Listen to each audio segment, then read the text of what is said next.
to be in the sequel. Intro with the theremin? No. If you're gonna do it, do it. It's spooky thon, man. Fucking do it. Oh, wait. Can I get some in there? Can you guys hear it? Yeah.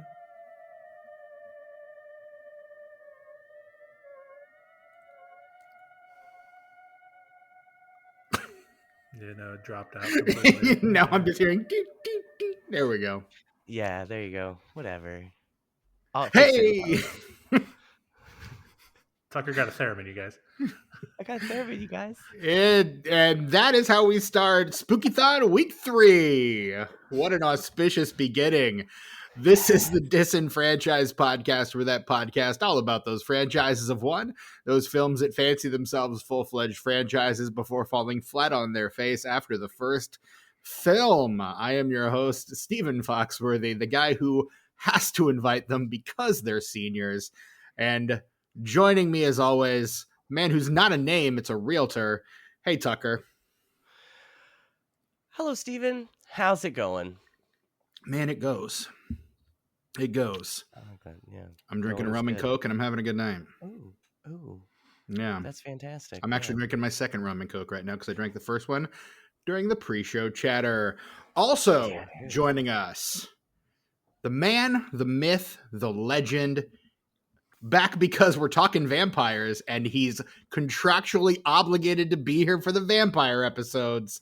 It's my OG co-host, Brett Wright. Hey, Brett, what up? Hello, Steven. Oh, I like that. Also, look, that's my spooky thon intro. I love it. Also, I guess I'm second build now. Is that how it goes? I mean, I haven't been here that often. I say as always, and you were not always here, always man. Anymore. So look, you got a point. It used to be as always, and it's not as always. And if I do intro you first as always, then I'm just like as always, but not really. Yeah, you're right. That's true. Yeah. And we held out for a long time too, because there was about a year there where Steven was introducing you first, even when you weren't there. He'd be like, "Oh, Brett's hanging out with Oscar Isaacs in the Born Supremacy or whatever." I do even still try to connect it to whatever movie we're covering when you're not here. Like last week, I think I said you walked off to get your tire aired up, and we hope you made it back okay. Like just stuff like that, just tying it into the movie. I mean, that's cool. Yeah. Look, I would know that if I listened to the show. But you don't. Look, it's not a demotion, Brett. It's not a demotion. It's a lateral move. Like, we're equals, but you're still the OG. Like, you still totally have seniority. It totally makes sense, yeah. Yeah. I got nobody to blame but myself. I was gonna say, really, you can blame your employer. That'd be a good place to start. I could blame the employer, yes. I'm still the FNG. I will, honestly. You know what? I'll blame him right there with you. Yeah, me too. Absolutely. Take that, employer. Hey, you guys, do you wanna say their name and I'll bleep it out? Because I can beep it out. You know I can beep that shit out. Tucker just itching to bleep shit. Do you want some catharsis, Brett? Say that shit loud and proud. Fuck it, I'll say it. Their name is Yeah! That was a nice beep. That was a good beep. Oh, that's a good beep. Quality beep. That's a nice beep. I love when Brett's just like, fuck it, I'll say it. That might be my new favorite Brettism is fuck it, I'll say it. Look, man, I can't take credit for that. That's a what we do in the shadows quote. Steven, can you hashtag that? Can you hashtag that in the socials? Hashtag. You could do that, right? No, don't do that. I could. Are you sure? But I they're won't. They're all over social media. No, they are. To the extent that I did something fairly, and I had someone who recently was from there contact me and say, "Hey, can you that? It's affecting my." Yeah, like that's the extent to which they are online. Well, let me write down timestamp here. As much as I want to say more to that, I can't because the more I say, the less ambiguous it is. So. Correct. In fact, you may want to bleep some more of that shit that I just said too, because man, choice words to where people can follow the story, but they don't know the specifics. yeah. Like, I mean, if you want to put in maybe the da da da da da da da da music, like the technical difficulties music, maybe that might be a good idea. It's all beeps. It's all beeps. Okay. Yeah, I was gonna say I forgot that's your MO is just beeping as much as possible. Yeah, it's beep. I I move the play header, Command V. Move the play header, Command V. Beep beep beep. You're out. Peace. And while we're on the Yeah, subject, I have to say it. Could you, Brett? No, you know what? Oh, fuck. Oh, no. Okay. No. Okay. Fuck it. I'll say it. Are you telling me you're not going to say Brett? No. Is that what you're screaming right? Okay. No, I'm not gonna play along with your little game. Nah, he's bluffing, man. He's gonna do it when we least expect it. That's it. Be like mid-pod, deep in a conversation, and he's just like, "You guys, how I really feel is." Oh God, we are punchy as fuck tonight. It's a good night. It is. And it's not even technically late for me. I just got off work, but I have not slept well the past week. Lame. Me. So this is already past my bedtime. So nice. We're in the zone, and I've been drinking. This is road on the show then, shall we? Let's do it. So it's week 3 of Spooky-thon, and as promised, we are covering a movie we were planning on covering months ago, because we had this one on the schedule when the late, great Donald Sutherland passed away back in June. Life found a way, as it is wont to do, and we replaced it with our Italian Job episode from early in the pod. But we've said, hey, let's circle back to it for Spooky-thon, and hey, guess what? It's Spooky-thon now. So we're circling back. And Tucker, this is a favorite of yours. What are we talking about? Well, if I could first say that episode, the Italian Job Revisited, is our most streamed episode on YouTube with 300 views. That's insane. Out of all the episodes, we have some that have upwards of 200, but that one's by far the biggest one. We are talking about 1992's Buffy the Vampire Slayer, the movie. Asterisk, the movie. Asterisk. Which, real quick, before we get too far away from it, I feel like since we brought up the Italian Job, I have to mention a little quick tangent. Bear with me. Please. It's sort of Halloween adjacent. Yes. I was watching. The girlfriend and I are doing that poster where you scratch off and you watch a horror movie based on what you scratch off. Hell yeah. We scratched off the Scream saga. The poster does this sometimes. Instead of just a movie, it'll say a whole franchise. You're like, I don't have time. It's one day. Fuck that. Well, we got sucked into the legendary MonsterVerse because of that. Because it was just like King Kong franchise. And we're like, damn. Let's watch Skull Island because it's really good. And okay, but which King Kong franchise? Because there's 3. Well, it didn't specify. It doesn't specify. There's the 30s franchise, the 70s franchise, and then the legendary franchise. I think it meant the original 30s franchise, but she's not a real black and white movie person, and the legend. It's aesthetic. The Skull Island one with John C. Reilly. John Goodman. That John Goodman. The good one, because it is really good. Brie Larson, Samuel Jackson. Yep. Samuel Jackson in that one. Tom Hiddleston. Yep. That's a good cast. It's a really good cast. It's a really good movie. I really enjoyed it. I like the movie. I think the cast is still better than the movie. I like the movie, but I think the cast is better than the movie. I would agree with that. So that's what happened. We watched that one, and she was like, "I want to watch the rest," so we did. But anyway, we're rewatching Scream. Look, sometimes you just want to watch a giant monkey punch a giant lizard. You do. And then you want to watch other movies of that same giant monkey punching other creatures, not necessarily that giant lizard. Correct. But sometimes that giant lizard too. Sometimes other giant lizards. Yeah, that's true. Sometimes other giant monkeys, as is the newest one, which is okay, surprisingly. I haven't seen it yet. Yeah, it was direct to streaming. That's probably why. Oh. But anyway, so we're rewatching the Scream franchise because it's her favorite horror franchise. Yeah, dude. And I noticed that there's that the very iconic line that we talked about a lot in our episode in the Italian Job remake of the what fine stands for. Oh yeah. Um, Sydney's college friend in Scream 2, because Sydney keeps saying she's fine. Mm-hmm. Her roommate? Yeah, her roommate. Yes, Okay. her roommate says that to her as a real quick throwaway line that I never caught before.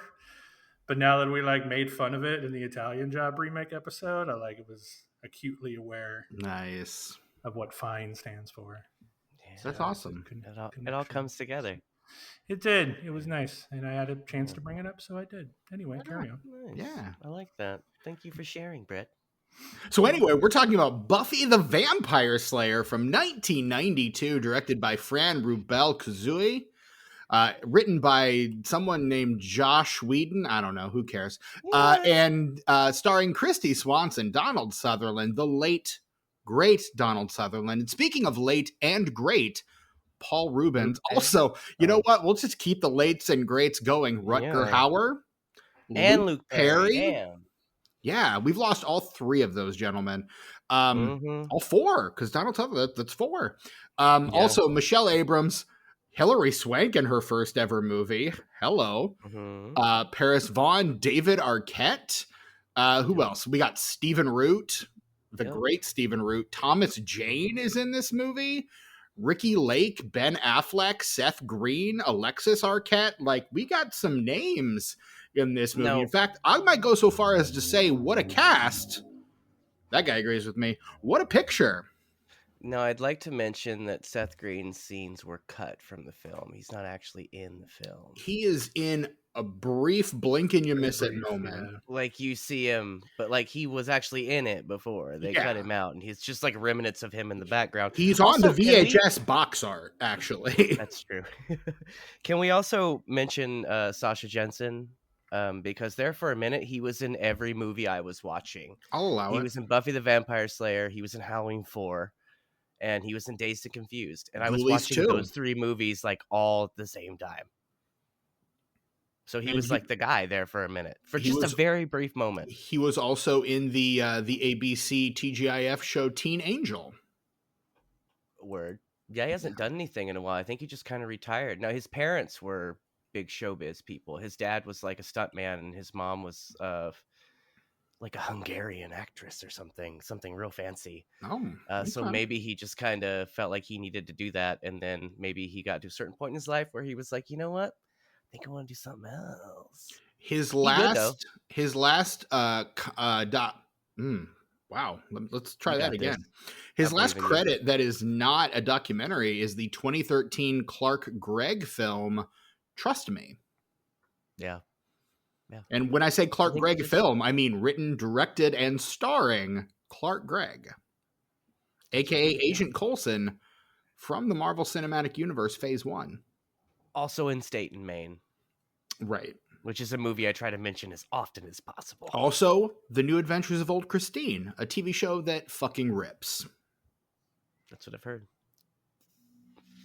Sasha Jenson, though, I think maybe because I feel like he could still be working TV and stuff. That's why it feels like maybe he was just I want to do something else. I don't know. Speculation doesn't matter. It's interesting that he just kind of stopped there. He took there was a big break between 96 and 2003. He's in 95. He's in a short film in 96. And then it doesn't appear in anything again until 2003, where he's in A Little Crazy and Grind. But the stuff that he does when he comes back is not super noticeable stuff. It's not nothing he does is that big. I would say the last big thing he's in is probably Dazed and Confused in 93. Yeah, he was good in that. So maybe he just never hit after that, and that's kind of just figured, you know what, I'll just cut my losses. Yeah, and that's fine. I enjoyed what we got of him. There you go. I like him in this movie. He's one of the best things about Halloween 4. And I like because there's not a lot of good stuff about Halloween 4, let's be honest. The best thing about Halloween 4 is that it's better than 5. It's better than 5. mean, there you go. That's true. The low point of the series for me, because at least 6 was interesting. It was stupid and it sucked, but it was interesting. It kept my attention because I was like, what crazy bullshit is going to happen next? Kind of like Jason Goes to Hell, where you're like, where is this going? I don't know, but I've kind of got to find out. I still maintain the low point of the Halloween franchise is Resurrection, but that one's one for me that's so bad that it's good. I can't get there. I can't come around the other side on that one. I'm sorry. Me neither, no.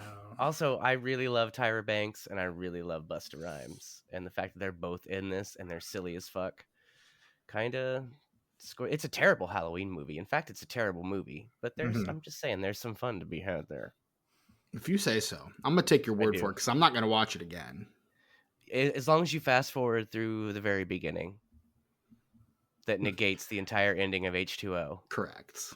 So well, fucking of course it negates the ending of H2O, because if it doesn't, we can't have a movie. Yeah, and that was in the contract too for H2O. I know. Oh, I know. Is that they had to retcon at the beginning of the next one. I would have been like, nah, not worth it. Not worth it. Fuck it. Whatever. Yeah. Ruin it. Don't make a good one and then ruin it. Not worth it. I love Jamie Lee standing by her guns and saying, "Then you fucking kill me." And they're like, "All right." Yeah. Look, we wrote you out for 4 movies. Like, we're not precious about this shit. Like, we will kill you. I just want to cash a check. Exactly. So Sasha Jenson, again, fantastic. And just in all the things I was watching there for a few years. Well, there you go. Yeah. Very, very unique face. Very recognizable face. So this is one that we have on and off throughout our time doing this podcast debated as to whether or not we would ever do this movie. Particularly after the Whedon of it all surfaced, and we all kind of realized what an awful dude that guy was. But you know what? A lot of other people worked on this movie, and it's still kind of fun. So we're covering it, and we're going to say just right off the bat, fuck Joss Whedon. Yeah, fuck that guy. Yeah. I'm going to say that the more time that goes by, the more I realize that most creative people making these films suck as human beings.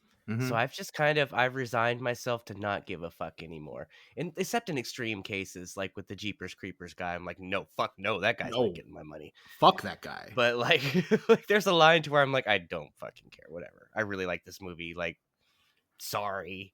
Right. It's really good. You know? I mean, yeah, and there are a couple of people in this movie that are not great, like in terms of like who they are as people or their personal politics, but we can enjoy this movie for what it is as a piece of art, which is not to say that everything that I like everything about this movie, because I got issues for sure with this movie. Yeah. But you know, the more times I watch this, the less issues I have with it, and this is steady on my rotation. I'd say I watch it every 2 to 3 years, and every time I watch it, I like it a little bit more. Every time I watch it, that second act, the pacing is a little better. So let's get right into it, Tucker. How did you first discover this film, Buffy the Vampire Slayer, from the year of our Lord 1992? I watched it on HBO, probably 95, 96, whenever. I was probably like 13, 14. And I really dug it. Like, I really, really dug it. I really liked the concept. It was a really unique concept, something that hadn't really been done before. I really loved Kristy Swanson in that movie. I think she really does something with that character that makes it really iconic, even though it's separate from what most people would consider the iconic portrayal of the character. Mm-hmm. So I've always loved it. In fact, I loved it so much when the TV series came out. I watched the first couple episodes when they aired, and I wasn't interested because that wasn't my Buffy. Now, years later... # not my Buffy. Years later, around 2008, I did watch the entire series and Angel, and I do enjoy both of those very, very much.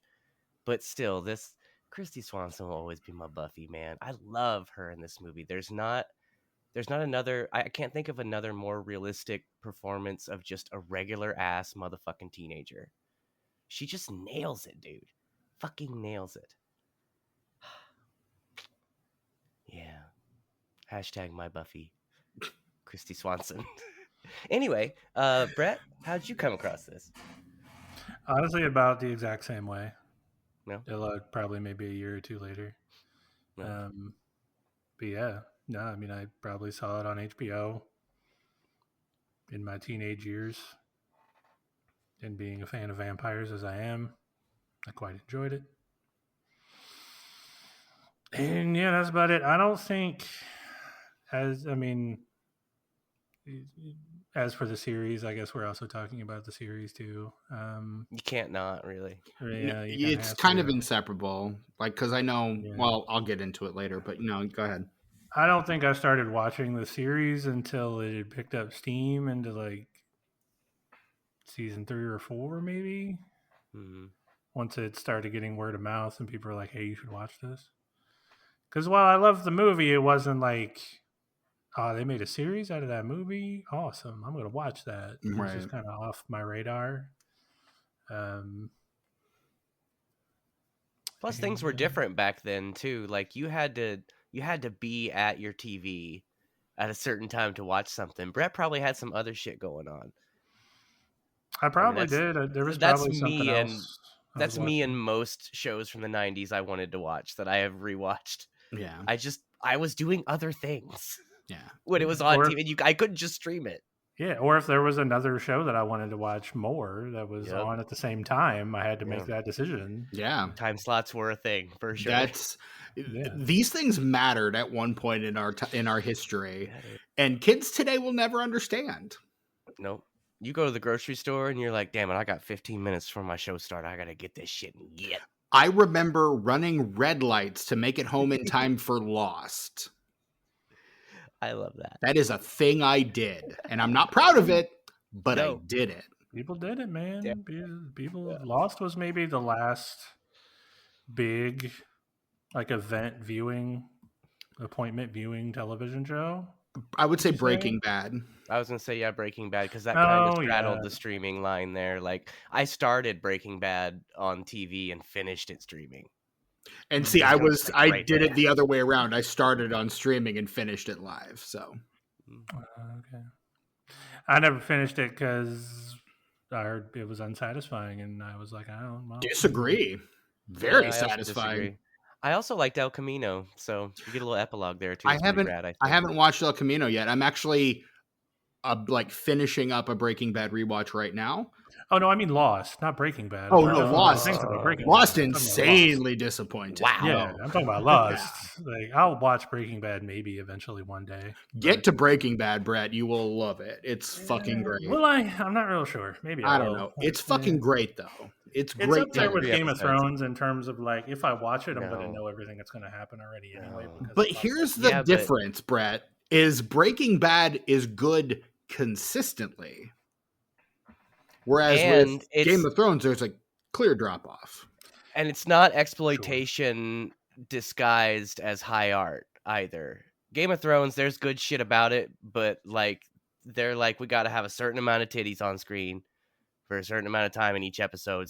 That guy has to fuck at some point. His sister, probably. They called it sex position for a reason. Well, that stopped after a while. After season 2. No, it did. It literally. Tucker, you're the person saying this who hasn't watched it past 2 episodes. I've watched up to season 6. Look, I've watched everything. I've watched the whole thing, and it's what scarred me. It's what made me such a prude cinematically. Because it was just so boring and stupid, and I hated it. Yes. I watched all but the last 2 seasons. This is not what you said last time we talked about it. You said you stopped watching it because of the nudity. No, I had to watch it because my gal was into it. I couldn't not watch it. I didn't want to watch it. Well, then your memory is not that great because the exploitative nudity stops after season 2. Yeah, well, it scarred me for life. So Well, sorry for unnecessary. that. Breaking Bad good though. There do be some sexy Anyway, stuff in there every once in a while, but like it's not rarely. I was going excessive to say or one instance it of titties and a lot of man butt. So it services the story every Also, time. I don't care. I don't care. Like there could be nudity in the show. I don't give two shits about nudity in a show. It doesn't bother me. I get that, and that's fair. I just it annoys me when it's not relevant to the story or if it doesn't work well in the context because I'm very much always been trying to fight my lizard brain. I always kind of think that that instinctually feels like a people very losing battle for you, Tucker. hey man, I've done pretty well the last 10 years. All right. Uh but I think that instinctually we put too much value and too much obsession on sex and sexuality and all of that stuff. And I think we'd all get a lot more done if we were all just a little less horny. I mean, duh. Just a little less, not a whole lot more horny, less horny, but just a little bit. Is it Just take more the edge horny off. or less horny? Make up your We need to damn be mind. less. We need to be less horny. Yeah.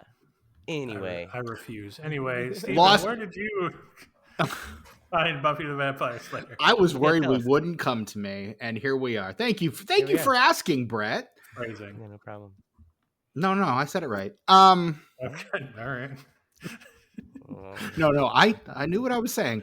Fair enough. I honestly, I remember hearing about Buffy when it was on TV. I had a friend who was very into the show and tried to get me into it, and I was like, "You mean they made a show off of that terrible movie? A movie I had never seen." I was like 13. Okay, I had no standards. Or You were taste. not only were you a contrarian, but you were not self-aware yet. So watch out. Right? Watch the fuck out. Dangerous fucking combination.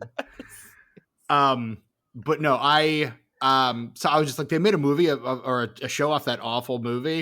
And everybody's like, no, it's good. Actually, I'm like, okay, I'll take your word for it. And then I got into college. I had a lot of friends who were big fans. And so I think one summer I just went to the library or the video store and just got Buffy and started the show and started watching it and really enjoyed it. So once I finished the show and finished Angel, I ended up buying all of the show. I still own. At one point, I owned everything Joss Whedon had ever directed or showrun on DVD. I don't anymore, but I do still own Buffy, Angel, and Firefly. I That's got good rid of Dollhouse because because fuck Dollhouse. But yeah, so the Buffys and the Angels, if you have the DVDs, that's good because that's really the only way that you can get them like in their original aspect ratio anymore. So hold on to those. oh, I'm not Steven. getting rid of them. Oh God, no. Ooh, Yeah, no, I have that's a treasure those. these days to have all of Yes. those. I know a lot of people do, but That's why I still collect quite a physical treasure. media, Tucker. This is why people like us are physical media apologists. Bonk. Yeah, Bonk. dude. Yeah. That's it. Yeah. So yeah, that's the reason I still own those. But then I think sometime after that, I came to the movie and was like, I'll give this a watch. I like the show. This will be fun. And it was not what I was expecting at That's all. the wrong way to do that. Yeah, No. I don't disagree. It took me a few watches of the movie to come to be able to appreciate it on its own terms. But there are still some things about it that kind of rub me the wrong way. But there are things I don't blame on the direct. I actually blame Whedon for all the things I don't like about the movie. Particularly knowing what I know about him now, that makes the things I don't like about this movie even more glaring, personally. Yeah. One very specific thing for me. I wonder if it's the same thing. I'll Brett. bet It it's the same probably thing that I'm is. thinking of too, because he did it a few times. It was kind of a Whedon trope, you could say. Just a little bit. Yeah, guys got his problems, and he's made them very public. What a fucking creep. I will say again, the official stance of the Disenfranchised podcast is fuck Joss Whedon. And secondary stance, shut up, Joss Whedon, be nice. and the horse Be he nice. rode in on. And be nice. Be nice. Joss Whedon. Stop being mean. You catch more flies with honey, bees with milk. If you get the cow for free. What? Damn. The fuck? You got further and further away. I was about to walk through a screen door on a battleship, you guys. You were about to do something. Look, Tucker, why don't you just make like a tree and get out of here? I'm out. Wow. Holy shit. So no, we are here to talk about the 1992 cinematic film Classic. Buffy the Vampire Slayer. Yeah, dude.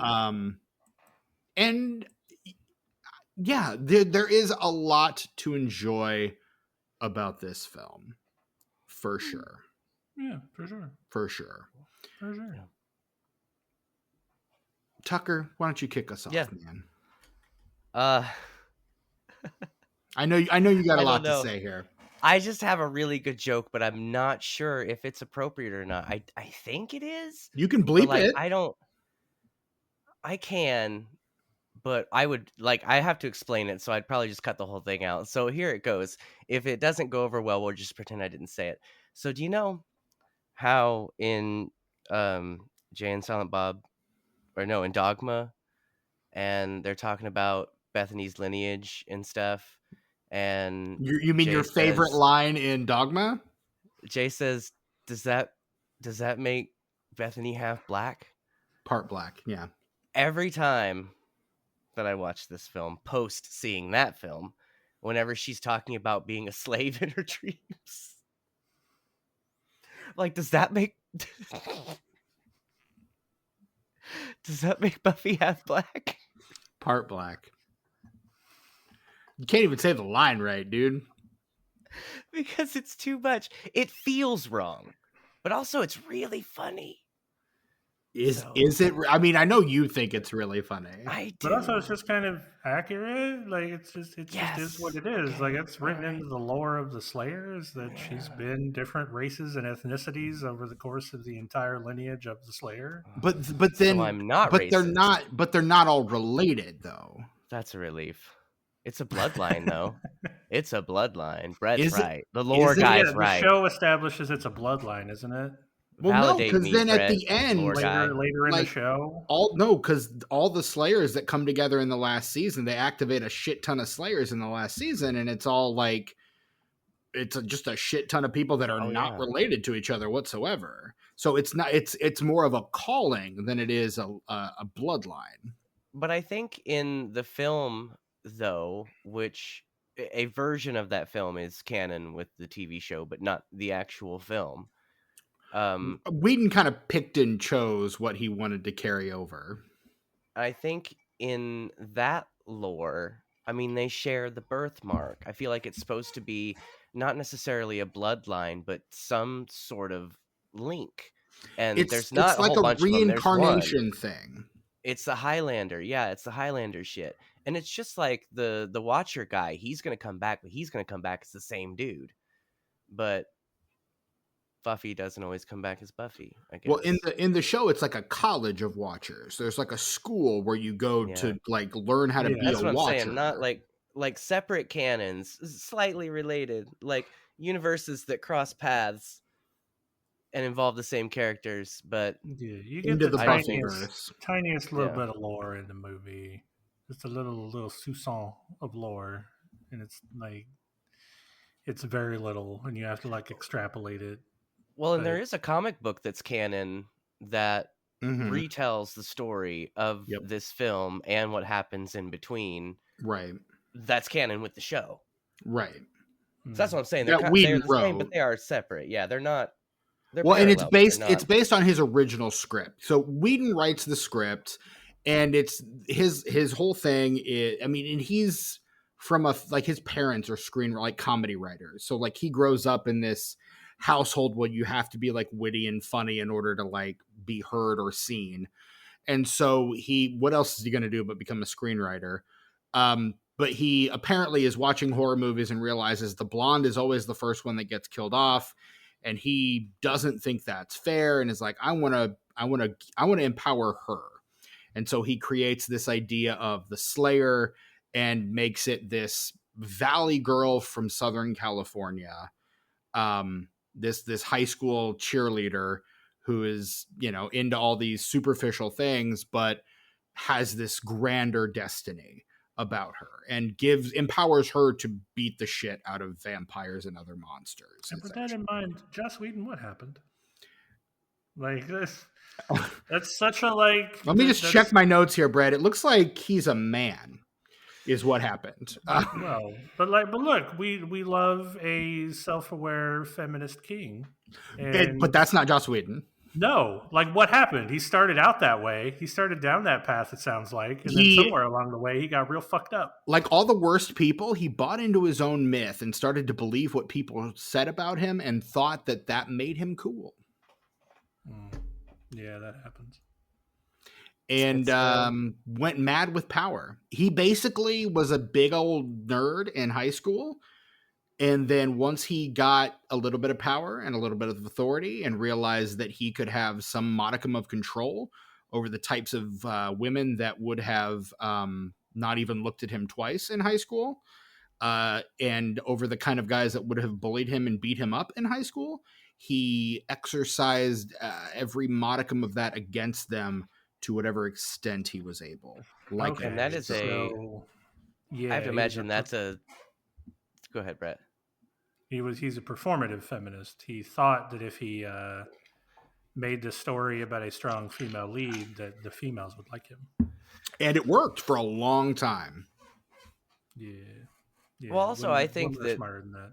I think that people are capable of believing one thing and acting in a manner that contradicts that. I don't think that's. I don't know. I don't think anything that he did was good, but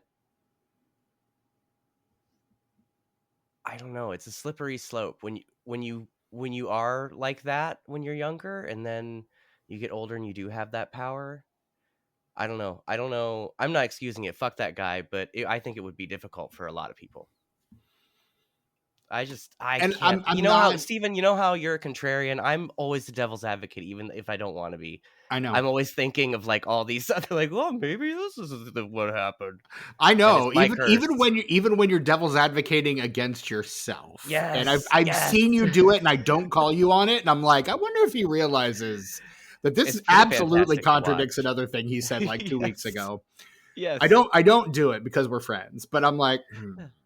But no, I know it's happening. It's okay. It's as long as you're, but again, that's the self-awareness. And again, I don't think self-awareness is a gift given to everybody or a skill that everyone chooses to develop. Because I do think it's something that you can develop. You can develop self-awareness. You can overdevelop it. In my case, I'm hyper self-aware. Right. And it's torture. And see, for you, it's to the point where it's crippling. You have a crippling sense of self-awareness. And I know some people who have a skewed sense of self-awareness, where they feel like they're very self-aware, but they don't see themselves as they truly are. Either they see themselves as better or worse than they truly are. So, like, it can go any number of ways. But for Whedon is... he's an interesting case study, and he's one of the he's a milkshake duck for a lot of people. He had a lot of very ardent fans. Yeah. And when he fell, it broke a lot of people and really upset a lot of people. He's a cult hero. Like, people who are into that kind of shit, he was straight up God for a while. And he's the first one. He's like to the point where when people like J.K. Rowling or even more recently Neil Gaiman like are kind of some of their baser, more horrible things are exposed, but Whedon was kind of the first one of those that made us all go, oh, fuck, really? Yeah. Not him. It's not like this. Right. It's such a disappointment. That's, for me, like, a lot of people seem angry or just are like, fuck like that guy. Mm-hmm. But for me, for a lot of these people, especially if I admire their work, it's such a disappointment. I'm just like, really, man? Like, you couldn't, like, I get it. There's urges and shit. You couldn't keep that shit under control. Come on, man.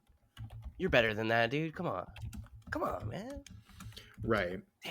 Damn. But like, I don't know. For me, like one of the big things that kind of like really irked me in this movie is my superpower is PMS thing.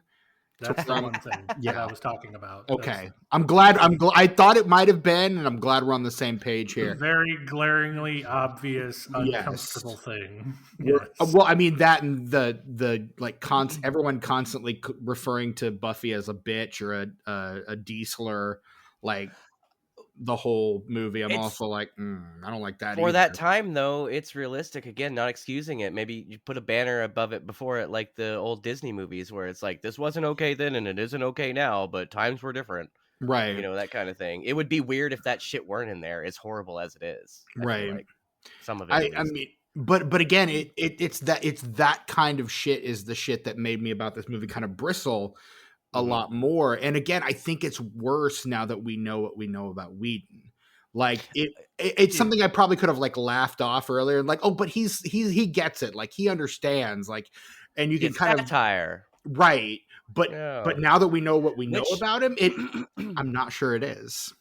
Well, and I don't think it is either, but I have the luxury of having all of that shit just like grandfathered into my pop culture sensibility before I knew that shit. Right. So even though it upsets me and I notice that, I don't, this might be a bad thing to say, but it doesn't dampen my enjoyment for it because I've always had a good time with it.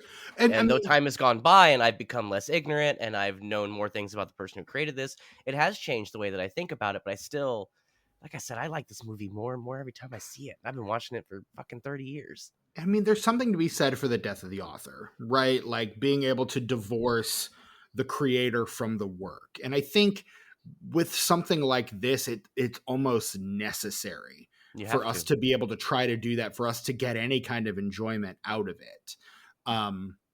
Which is not to say that we can't appreciate what he was doing or was attempting to do, but you know, we have to on some level kind of break ourselves apart, and it's not an easy thing to do, particularly when we are constantly being made aware of, you know, what a terrible person that dude is. Yeah, and it's harder now. Well, not harder. It's like it's easier to find out that someone is a shitty person now. Yes. Than it was 20, 30 years ago. Right. So people that you love, like from the 70s or 80s, chances are they were probably fucking assholes too. Yeah. So that's why I'm kind of, my goal is to just, with the exception of extreme cases, just kind of, I'm trying to divorce myself from all that shit. I don't give a fuck about any of these people that make these movies. I'm just trying to enjoy this art and just not have to, as much as I can. You know what I mean? Mm-hmm. That's my goal. Yeah, that's where I've been at for a long time, just because it would be so hard for me because, you know, for better or worse, my personality a lot of the time is so intrinsically tied to these things that I love. And it would be impossible for me. Like if it came out tomorrow that, like, I don't know, Dan Aykroyd or Ivan Reitman or whoever was like a really terrible, shitty person, I would cry. Like, what if we found out Bill Murray was a shitty person? He kind of already is. We know that. But he's also a shitty person in the movie, so it's like, well, he wasn't, you know, he wasn't really playing against type. Kind of makes you wonder if he's ever been acting ever. Kind of, yeah. But like, maybe in Tootsie. I have to do what Tucker's doing, because if I don't, then in this day and age, at the drop of a hat, I could wake up tomorrow and Ghostbusters could be ruined for me if I don't do what Tucker's doing. Everybody sucks. Everybody sucks, and everybody is under a fucking microscope. So if somebody sucks in some way, you're going to fucking know about it. So I'm just like, no, fuck all that noise. To a certain extent, like I said, there are some things where I'm like, no, I cannot engage with that. Right. Yeah. This person like murdered 20 people. You know, I'm like, no. You know, that would cross the line for sure. But he made Ghostbusters though. Right? Yeah. I guess. But maybe that I know there's people out there that would hear Tucker or I say this and would be like, you're a shitty person too, then fuck you. but like you have to be more socially aware. You can't like, but like fuck off. And honestly, I think that is, I think, and I think we've said something to this effect before. I think I have, but everyone kind of needs to figure out what they're comfortable with and stick to that. Like, if you're not comfortable consuming media by terrible people, don't. And we're not going to tell you that you should. If you don't want to watch this movie, don't watch this movie. If you don't want to watch this movie because Joss Whedon is a shitty person, do not watch this movie. Totally like, valid. That is absolutely your right and your choice, and that's fine. It's valid. It's 100% okay. We're not going to judge you for that, as long as you don't judge us for wanting to watch it. And if you do, that's fine. Just maybe keep it to yourself. No, I'm not. Look, everyone needs to. What did we used to say, Steven? What was the? Don't be a fan, just like stuff. Yeah, there you go. Our mantra. Yeah, it's been a while. Yeah, it a long while. I mean, because I think people who tend to be fanatic about a thing tend to lose a sense of objectivity, which is why I think on some level, most fandoms, or if not all fandoms, are inherently toxic, because once you reach the point of fanaticism, you've kind of lost a level of objectivity. Like, you're not able to see the thing for what it is because you're so fanatical about it. And like, fanatic is a synonym for crazy. Mm-hmm. That's what that means. So like, if you're a fanatic of something, it's a little. And that's what the word fan is short for. Yeah. But, which is why I'm loath to call myself a fan of most things. I think this is an important conversation, though, separating the art from the artist. And I think there are a billion different takes. And honestly, I would like to hear anyone's take if they want to put it in the comments. Yeah. I'm interested to see that perspective. Patreon.com/disenfranchpod. Join for free and let us know. Do you think it's possible to separate art from the artist? Should we separate art from the artist? Let us know. Let's get a conversation going, because this is a topic that I am endlessly fascinated by, and I, like Tucker, absolutely want to hear what you guys have to say on that. So and it's something you could talk about forever. Like, honestly, if we just did an episode on this, we could just do a whole podcast on it. Mm-hmm. If you would have started this just talking on that subject, we'd still be talking about it. Correct. Be talking about it. And we could keep talking about it, but at some point we're gonna have to do the plot in 60 seconds. I mean, this is a very important thing we needed to address as upfront as possible. Yes, absolutely. 45 minutes into the episode. Well, we've been talking about it for the past 15, maybe. True. So, at least. Yeah. Yeah. So, And yeah, it's a big topic, and I am glad we discussed it, and I would gladly continue to discuss this going forward. We'll probably have this discussion again whenever we cover Superman Returns. So look forward to that, which will be whenever the new James Gunn Superman movie comes out. Oh boy. Yep. Buckle your seatbelts. And we'll have it twice, because there's two terrible people involved in that movie. Oof. Yay. Yep. Do we have to cover it? I mean, we don't have to cover it. We don't feel like that's always what we said about this movie too, and here we are. I do like Brandon Routh, though. And then, I mean, look, it's a vampire movie. It's a good vampire movie. It's relevant to deaths that have happened recently. It's a little bit different than just like, there's a Superman movie coming out, let's talk about some shitty people. That's different. I mean, we're going to talk about the shitty people that happen to be involved in the making of a Superman movie, Brad. May I interject violently and aggressively? Sure. I don't think I can stop you. Brandon Routh, I don't think I've mentioned this on this podcast or to either of you guys, but he is the star of friend of the podcast, Joseph Kahn's next film, Ick. And from the festival reviews, he fucking kills it, like best performance of his career kind of business. I can't wait to cover that on a Straight Up in a couple years. Also from from the festival reviews, people who are familiar with his work say that this has the kinetic energy of Detention, but it's easier to digest and much more accessible. So this might be the one. This might be it for Joseph Kahn. He might have cracked the fucking code. I can't wait to see it. All right. It's called Ick. Anyway, so the plot in 60 seconds is the part of the show. If he hasn't cracked it, we'll talk about it on. We're gonna talk about it anyway. We'll do a Patreon special if we have to. Yeah. We'll talk about it on, like I my said, boy. we'll talk about it on Straight Up in a couple of years. It's We'll fine. talk about He's it my straight new up. Ty West. Yeah. Yeah. Anyway, plot believe that. 60. Plot 60. The Plot in 60 Seconds is part of the show where we, at the behest of the D6 of Destiny, recount the plot of Buffy the Vampire Slayer from 1992 in 60 seconds or less.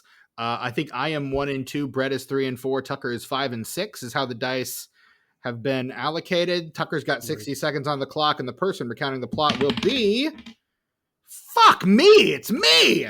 Never me. How is it never me? It hit my mic cord. It probably would have been 5, but it hit my mic cord and it rolled into a 1. And fuck that mic cord. Oh, that always That's happens. your karmic reward for not rewatching the movie, Steven. Fuck you. Wow. You called him out. Yeah, I have never called anyone out for not watching the movie on the podcast. Oh, If they bring it up first, I'll join in. But like, I've never wait. called anyone out. You didn't say that on mic? No. he didn't. Oh, that's my bad, Steven. I mean, still, I'm leaving it in, but I didn't mean to. I'm sorry. No, I know you're I'm not leaving gonna it leave in. but I honestly did. I forgot. That's my bad. Still leaving it in. So I'm fuck really sorry you. for still leaving it in.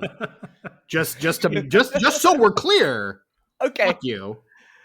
Copy that, Steven. Okay. As long as we're on Let me the know when you're same ready. page there. We are. Let me know when you're ready. I don't know. Buffy's a teenager. She I don't know. She's a slayer. She meets Donald Sutherland. He tells her she's a vampire slayer.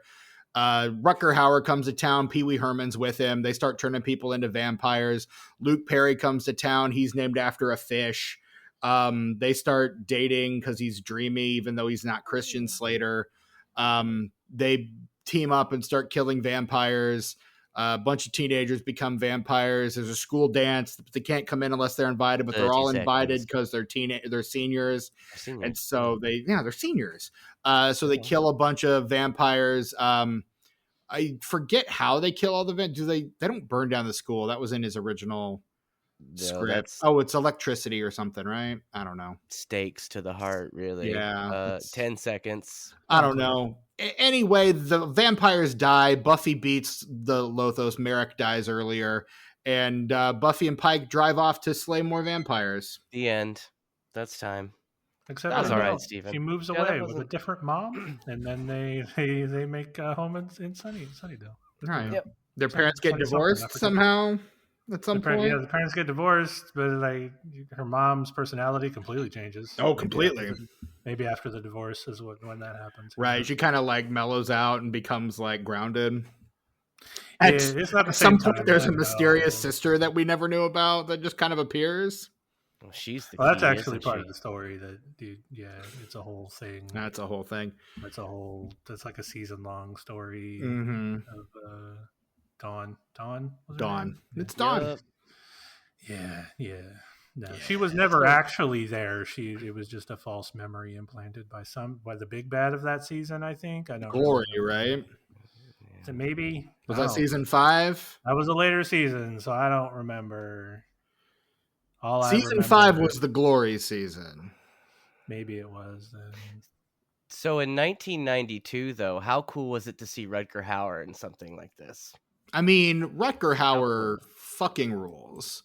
But I see, for me, like at that point, he was just like B-movie action guy for me, and he was like that generation's Treat Williams, sort of, you know. And like he was so rad, and he did so many cheesy sci-fi movies and stuff. And then to see him in this, and he's incredible in this, and he's good in his shitty movies, but they're shitty movies, so he's. I mean, this is what he's got. This is 10 years after Blade Runner, like a decade after Blade Runner. He's doing this. I'm saying that's what I know him from at that point when I see this movie.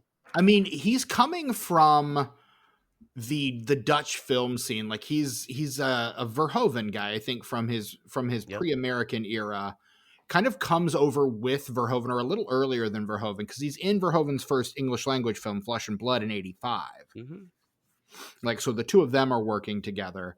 So in between Blade Runner and this, he does Eureka, The Osterman Weekend, A Breed Apart, Lady Hawk, one of my dad's favorite movies, weirdly. That Matthew Broderick. Dad classic. Yeah, dad movie classic right there. Yeah. Flesh and Blood, The Hitcher, guys. The Hitcher. Fuck yeah, dude. Wanted The Hitcher? The actual the Hitcher. Hitcher. Yeah, in Literal actuality, the Hitcher. Wanted Dead or legitimate Hitcher. Alive. The Legend of the Holy Drinker. Bloodhounds of Broadway. Future episode of this podcast, Blind Fury. Ooh, yeah. Yeah, we're gonna do it. Yeah. Crystal or Ash, fire or wind, as long as it's love. Fuck is that? So you can see there's a decline happening here. The Blood of Heroes, The Law of the Desert, which is a TV miniseries, I guess. So maybe that doesn't count.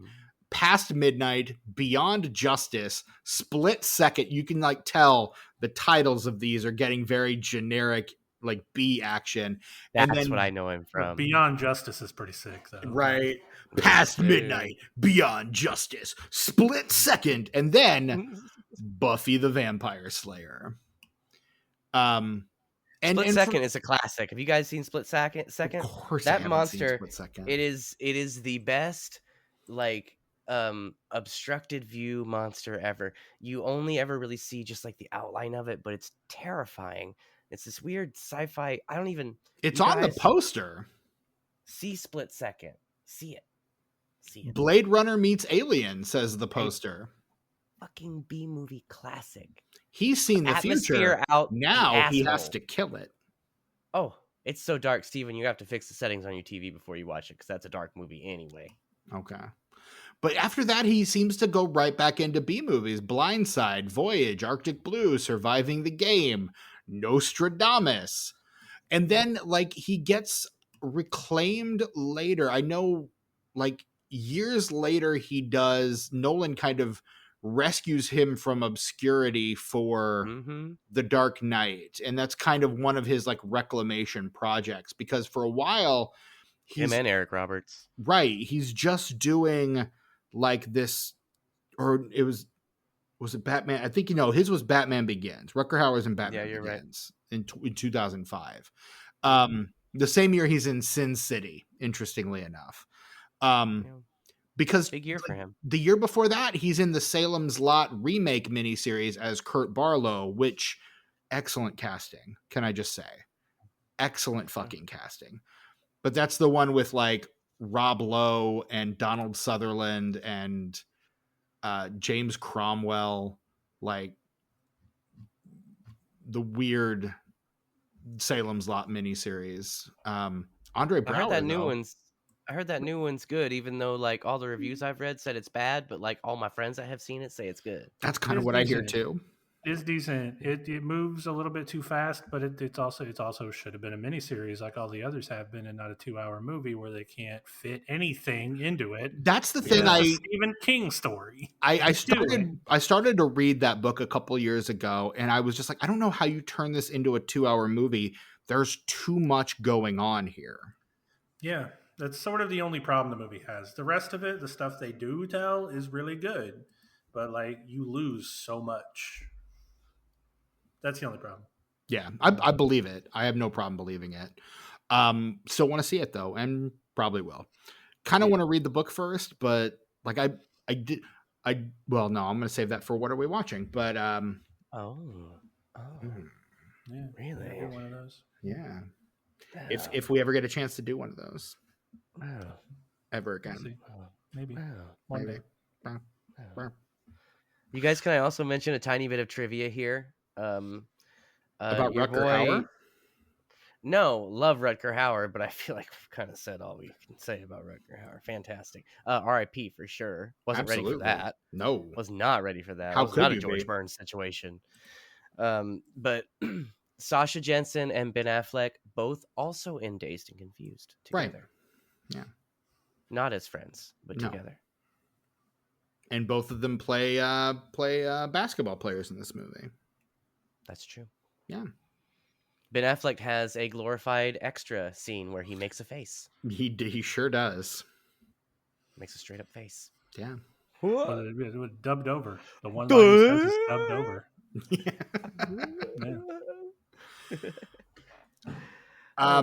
Let's talk about the reason we were initially going to cover this film. Donald Sutherland in this movie. Yeah. Like Love Donald Sutherland. And the thing I love most about him in this movie is how badly he pissed off Joss Whedon during the making of this movie. But why? Why were they not friends? Apparently Donald Sutherland did not treat Joss Whedon like little Lord Fauntleroy thought he should have been treated. Oh no! I know, what a horrible thing. Donald Sutherland knew before all of us. Right. Yeah, he basically kind of went onto the set, and I mean, Joss Whedon basically blames Donald Sutherland for why the movie doesn't work. It doesn't? No. Oh. Joss Whedon said in a 2003 interview with IGN, "I believe that part of the problem was that the director was unable to control the big fat wannabe movie star who came, the old guy, Donald. They were changing their lines and running roughshod over her and everyone else, and I'm sorry, you can't have that. You have to have faith in the leader, and in that situation, the leader has to be the director. In TV, it has to be the producers." End quote. But yeah, there you go. He in a 2001 interview with the AV Club, he was just a prick. He would rewrite all his dialogue, and the director would let him. He can't write. He's not a writer, so the dialogue would not make sense. And he had a very bad attitude. He was incredibly rude to the director. He was rude to everyone around him. He was just a real pain. And to see him destroying my stuff, some people didn't notice. Some people liked him in the movie because he's Donald Sutherland. He's a great actor. He can read the phone book, and I'm interested. But the thing is, he acts well enough that you didn't notice with his little rewrites and his little ideas about what his character should do, that he was actually destroying the movie.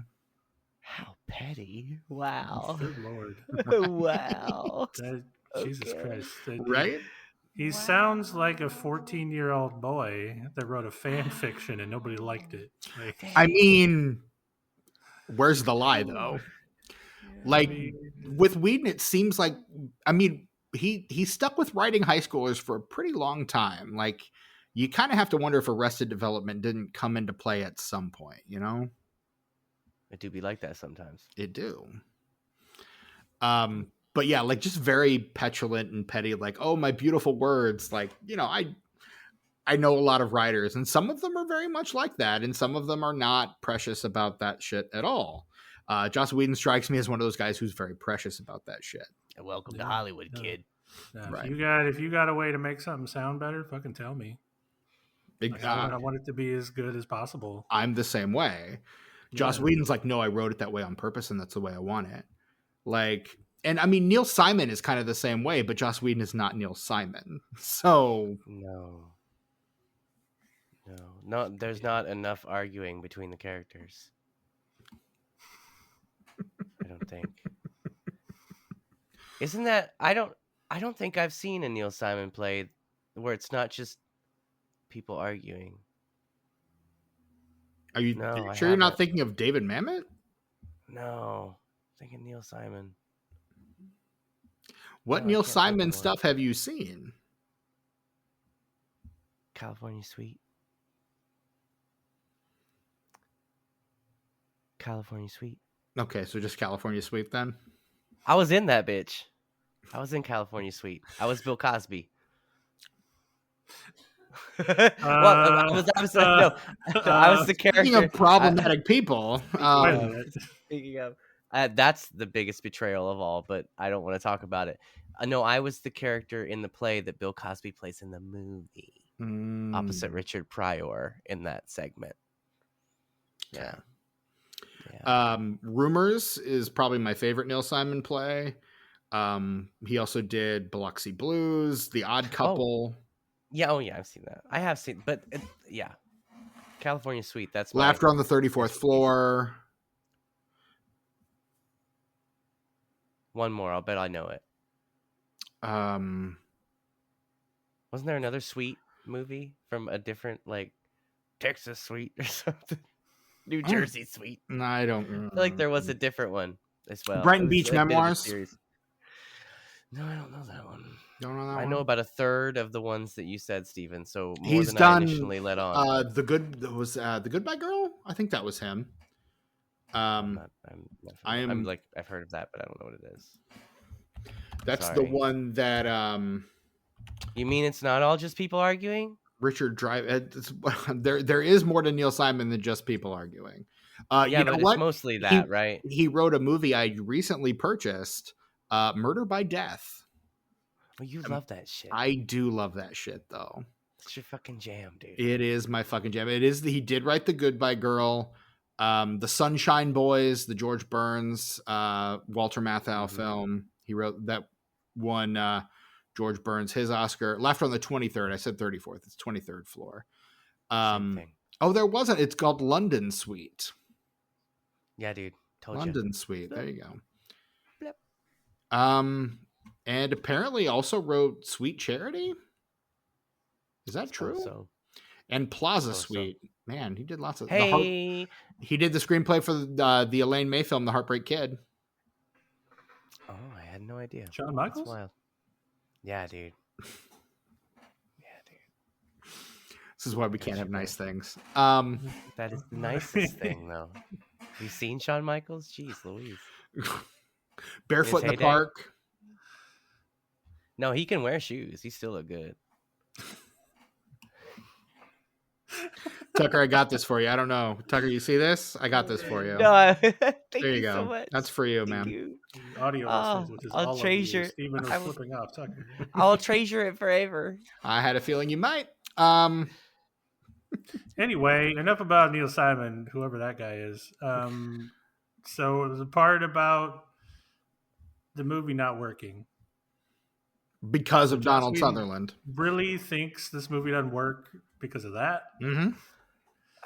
Because like the reason it doesn't work sometimes is because it's moving way too fast, and it kind of don't make no sense.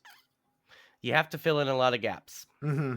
You got to use your own brain to fill in a lot of gaps. There's a lot of implication, and then when they get to the climax, when they get to the third act, it's split into two parts, which kind of, for me, negatively affects the pacing for a short amount of time.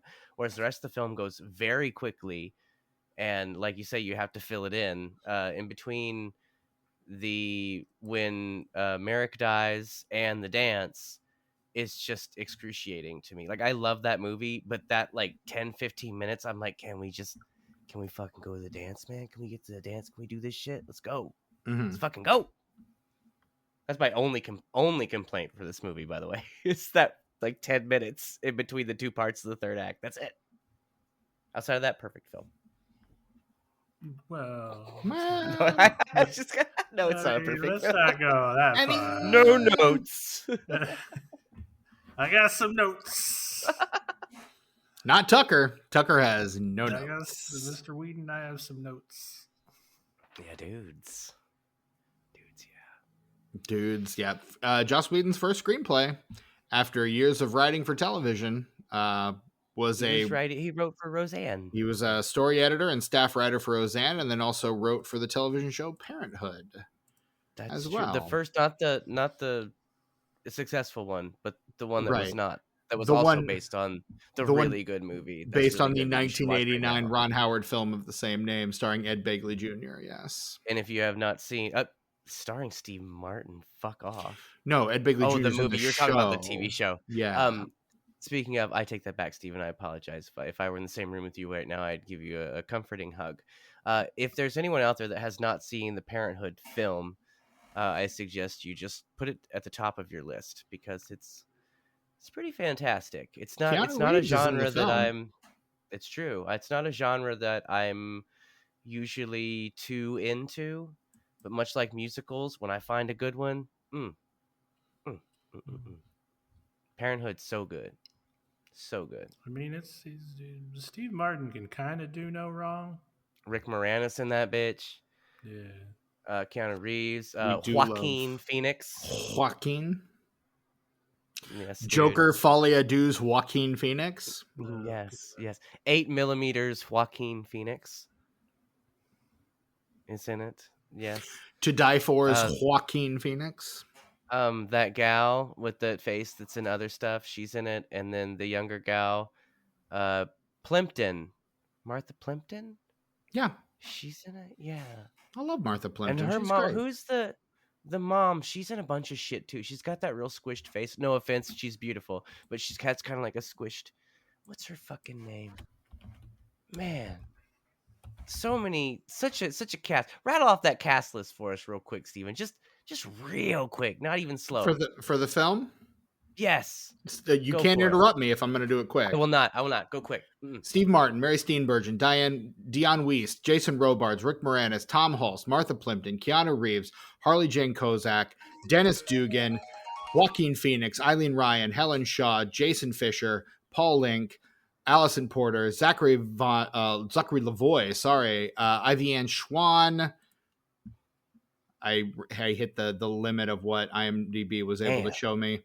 Alex Burrell, Lowell Gans, Rance Howard, Max Elliott Slade, Clint Howard, Lamont Lofton, Erica Raffles. I think we're getting into the weeds here. That's when you know you've got a quality Ron Howard movie, is when his brother is in it. When his brother is like, he's not like, oh, sorry, Ron, I'm actually busy doing like The Ice Cream Man and a number of other micro budget horror films from the 80s and 90s. But with Parenthood, Clint Howard read that script and he was like, oh, damn, well, there ain't going to be no Ice Cream Man 2. Are there Ron Howard movies that Clint is not in? Because if so, Maybe this one or news to me. Maybe one or two.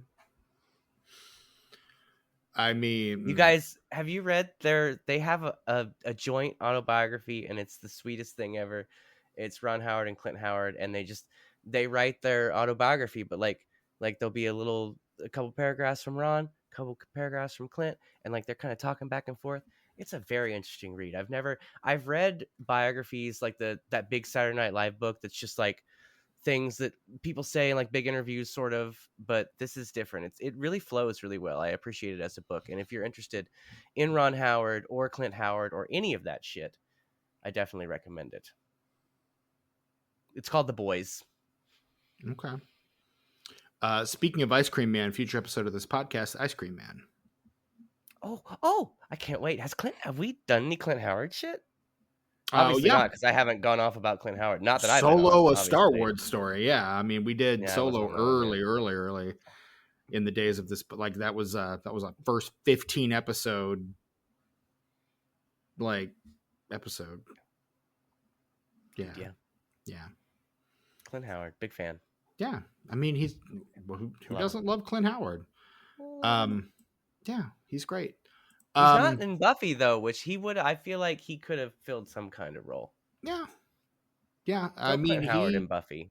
# go back in time and recast someone to Clint Howard in Buffy. You know what? Here's the thing, though. The role he would have played is the role played by Stephen Root, and I fucking love Stephen Root, so don't you fucking dare. Oh, yeah, you're right. You're right. Just give me two versions, a Timeline A and a Timeline B version, so I can enjoy them both.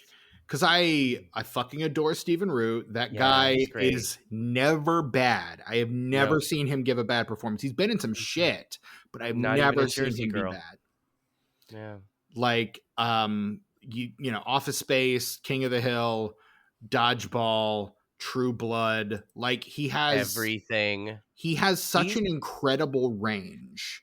I was just talking about how Cary Elwes is where like every other movie, you're just watching a movie and all of a sudden he just pops up. Mm-hmm. You got to put somebody on Cary Elwes alert just to watch out for him.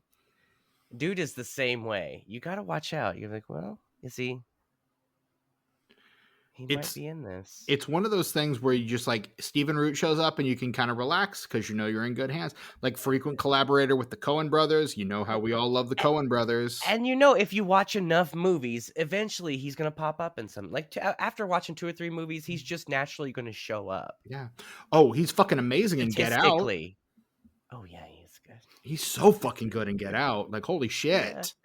Oh, speaking of Coen brothers, like I think Oh Brother is kind of the Eagles of that and Big Lebowski is sort of the Eagles / Lynyrd Skynyrd of their filmography, to where it's great, but I'm so fucking sick of it.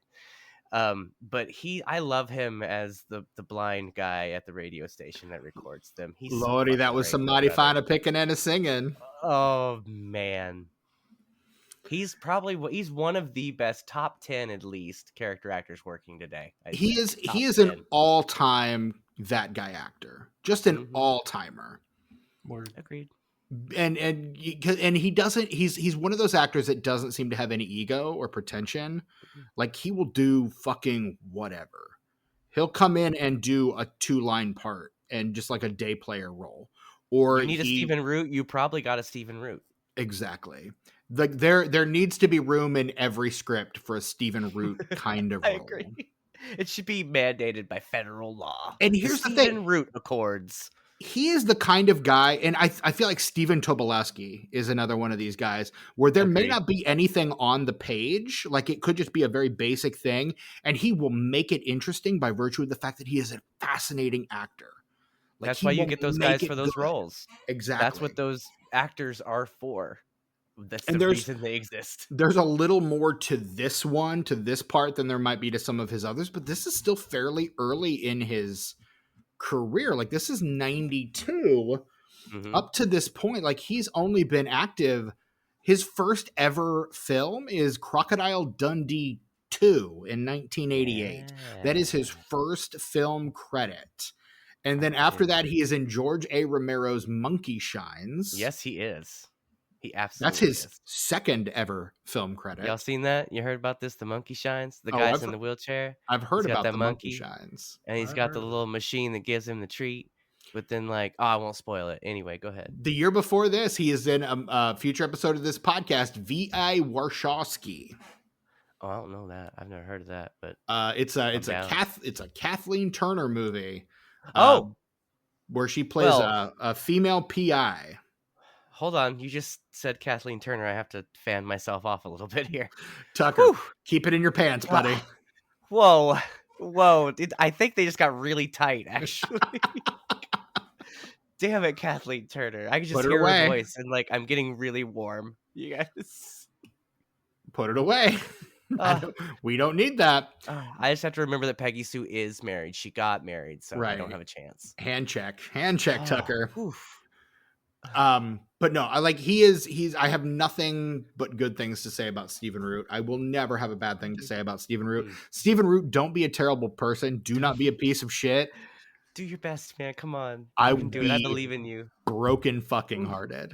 I believe in you. I love Stephen Root. That guy's amazing. Such an incredible actor. But I would say the best part of this movie for me, and I don't think this is a hot take. I think this is actually a fairly tepid and lukewarm take. Speaking of late and great, Paul Rubens steals this movie from fucking everyone else in it. And it's kind of amazing. I really love Paul Rubens in this movie, but there are times, and he's not the only element of the film that does this from time to time, but this movie sometimes finds itself in an identity crisis. And most of Paul Rubens' performance is part of that identity crisis. And I don't think it's severe enough to where it ruins the tone for me, but it can be a little noticeable because everything with Buffy and Merrick and all the high school stuff, while it's silly, it seems very realistic. But with Paul Rubens and some of the other vampires, they're a little over the top, and I think they're supposed to be. I think it serves the script actually really well, but it can be a little jarring sometimes to kind of switch into that mode. Especially when he dies, you're like, okay, I know this is kind of a funny movie, but it's not really a comedy. So it's okay. All right. We only spent that much time on it. Okay, we're good. We did not ruin the tone. Moving forward. It works. I'm just saying sometimes you're like, oh, wait, is it gonna? Nope. Okay, we're good. It's a little too silly sometimes. His death scene is one of my favorite parts of the movie. It's the best scene in the movie. It is. Out of context, it is the best scene in the film. Out of context. I love getting a little bit more of it during the credits. Yes. Right. Perfect. Because we didn't get enough of it earlier. Yeah. No. Almost. But I've always considered this movie a horror comedy. Yeah. So I don't think it's out of place at all. I just think that there are different types of humor that kind of butt heads in this film in a few instances. But like I say, it's not egregious enough to where it ruins the tone for me. It's just slightly noticeable to me. That would be something that someone like Joss Whedon would blame on the director not having a firm enough hand. Yeah. Whereas, because I think it's pretty widely known that they pretty much just let Paul Reubens just improvise his death scene, and he did, and everyone on set thought it was so hilarious. Like, just fucking just put it in the movie. Like, this is too good. Yeah, that like, was too definitely good not to do that. That was a blooper reel until it wasn't. Exactly. For sure. 100%. 100%. But like, this movie got Fran Rubel Kuzui like basically put in director's jail. This is the last thing she ever directed. What did she do before this? Tokyo Pop, a 1988 film. I know the cover, but I know nothing about it. Is it Aspiring, animated? Because the cover makes it look animated. It is not at all. Okay. Aspiring singer Wendy hops on a plane to Tokyo with dreams of making it big in the music business. She soon finds romance with Hiro, a rock and roll musician who convinces her to become the lead singer in his band. It is like an anime sort of thing, though, right? I don't think so. Not based on Like in all tone? the pictures. I mean, I've never seen it, so I can't. Maybe can't I'm respond thinking to of that. something else. I could be thinking of something else. Like, yeah, this does not look in any way animated or how it could be construed as having been animated. But oh yeah, let me see that for sure. I don't know if this is what I'm thinking of. No. Oh no, but that's that girl. That's Carrie that girl. Hamilton. Yeah, she was, and then she didn't, but now she, and there's not even. Clap it out. Yeah, yeah. Deep breaths. Yeah. Put There's it a all whole together. thing. I Wikipedia'd rabbit holed her at one point, but that sounds really a rabbit holder, boys. No, I went down a Wikipedia rabbit hole about her some time ago. I'm gonna have to do it again because I forget what her whole deal was, but it was really interesting. I mean, a lot she of has TV. a whole deal. She's a lot of TV. She's a whole thing. There's like a reason she's unique. I don't remember what it is. Go ahead and Wikipedia that gal. What's her name again, Steven? Say it. Carrie Hamilton. There you go. That's Carrie. Yes. Hamilton. Passed away in 2002. And that might be part of like the whole rabbit hole. I'm not sure. I don't remember, but it was interesting and it was a unique story. I remember that. Vaguely interesting woman that I remember reading about is what I'll say. Okay. Died of pneumonia as a complication of lung cancer that spread to her brain. Died at 38. Yeah. That's rough. Tragically young. Yeah, for sure. God, that's depressing. I'm depressed now. She's not in this movie, though. You don't have to be depressed. I mean, it's true, but... Move on. We don't got to stay here. But no, I mean, to circle back to the point, like this movie and the reputation of this movie kind of ruined Fran Rubel Kuzui's career as a director. Now, she did go on to... She is, God bless her, credited as a producer on every fucking episode of Buffy and Angel. Yeah, dude. So she got paid. Yep. Like, she got hers, and God bless her. But she did produce other things as well. Like, she produced Orgasmo, the original Trey Parker and Matt Stone film. Yeah. They did Cannibal the musical first, didn't they? Oh, that's true. You're right. Yeah. The second Trey Parker and Matt Stone film. Orgasmo, the film that popularized the phrase redonkulous. And the reason that it's where that comes from? Redonkulous because it's ridiculous. And in that movie, they call dicks donks, penises. That's your donk. Okay. And so when someone says redonkulous, they're saying ridiculous, but in a way that it's like referring to a penis. Gotcha. Which is why I thought it was funny in the mid 2000s, or maybe early 2010s. I saw a promo for a show on Cartoon Network aimed at younger children that used the word redonkulous because it had been like so ingrained in the mainstream that nobody thought about what the fuck it meant. Well, it is a penis reference. To say redonkulous is to refer to a penis in an indirect way. I've heard of Rockoculus before. I actually, a pastor once said Rockoculus to me, and I I thought like that that was guy. hilarious. I like that guy. But yeah, like this kind of like did like put her in director's jail again, but because she was a director on this movie, she will basically never have to work again because she's No, credited as a dude. producer on like 250 plus episodes of television. And God bless her. You know, I'll bet she's on her yacht right now, and that yacht is called Buffy. She's All the cruising way to the along. bank. Yeah, dude. Having a good time in international waters. You can do whatever you want out there, Steven. Really? Tell me It's more. wild. Yeah, no laws, dude. No laws. You can do all the drugs, dude. You can straight up like punch somebody in the dick and like not get arrested for assault. Specifically that though. Punching somebody directly in the dick. Yeah. Excuse me. Punch somebody directly in the donk. Oh, I'm sorry. Yes, Thank the you. dunk. Thank you, Brett. The straight up dunk. Also, I'd like to See, say this is what we're Orgasmo missing is, when you're not here, by the way. This is what we miss when you're not here. as much as I've fallen out of favor with South Park in the last maybe 15 years, I will still vouch for both Cannibal the Musical and Orgasmo. They're both really, really fun if you have the stomach for it. South Park, Bigger, Longer, and Uncut, also very funny. One of the best musicals ever. It's so good. I will say one of the top 10 movie musicals. I It's fucking love that movie. That's in there somewhere. Yeah. It came out in 1999, one of the all-time great years for film, and I will tell you, it's one of the reasons why. It's part of that, yeah, for sure. And I think the best song in the movie, this is going to sound really weird coming from me, it's Satan's I Want song, is probably the best song of that whole damn movie. It is really good. It's so fucking good. Yeah. I'll say it again. Marv was looking through my DVD collection. He was like, "You have Bigger, Longer, Uncut?" Because he knows me as the I stopped after season 11 and I don't give a shit about South Park guy.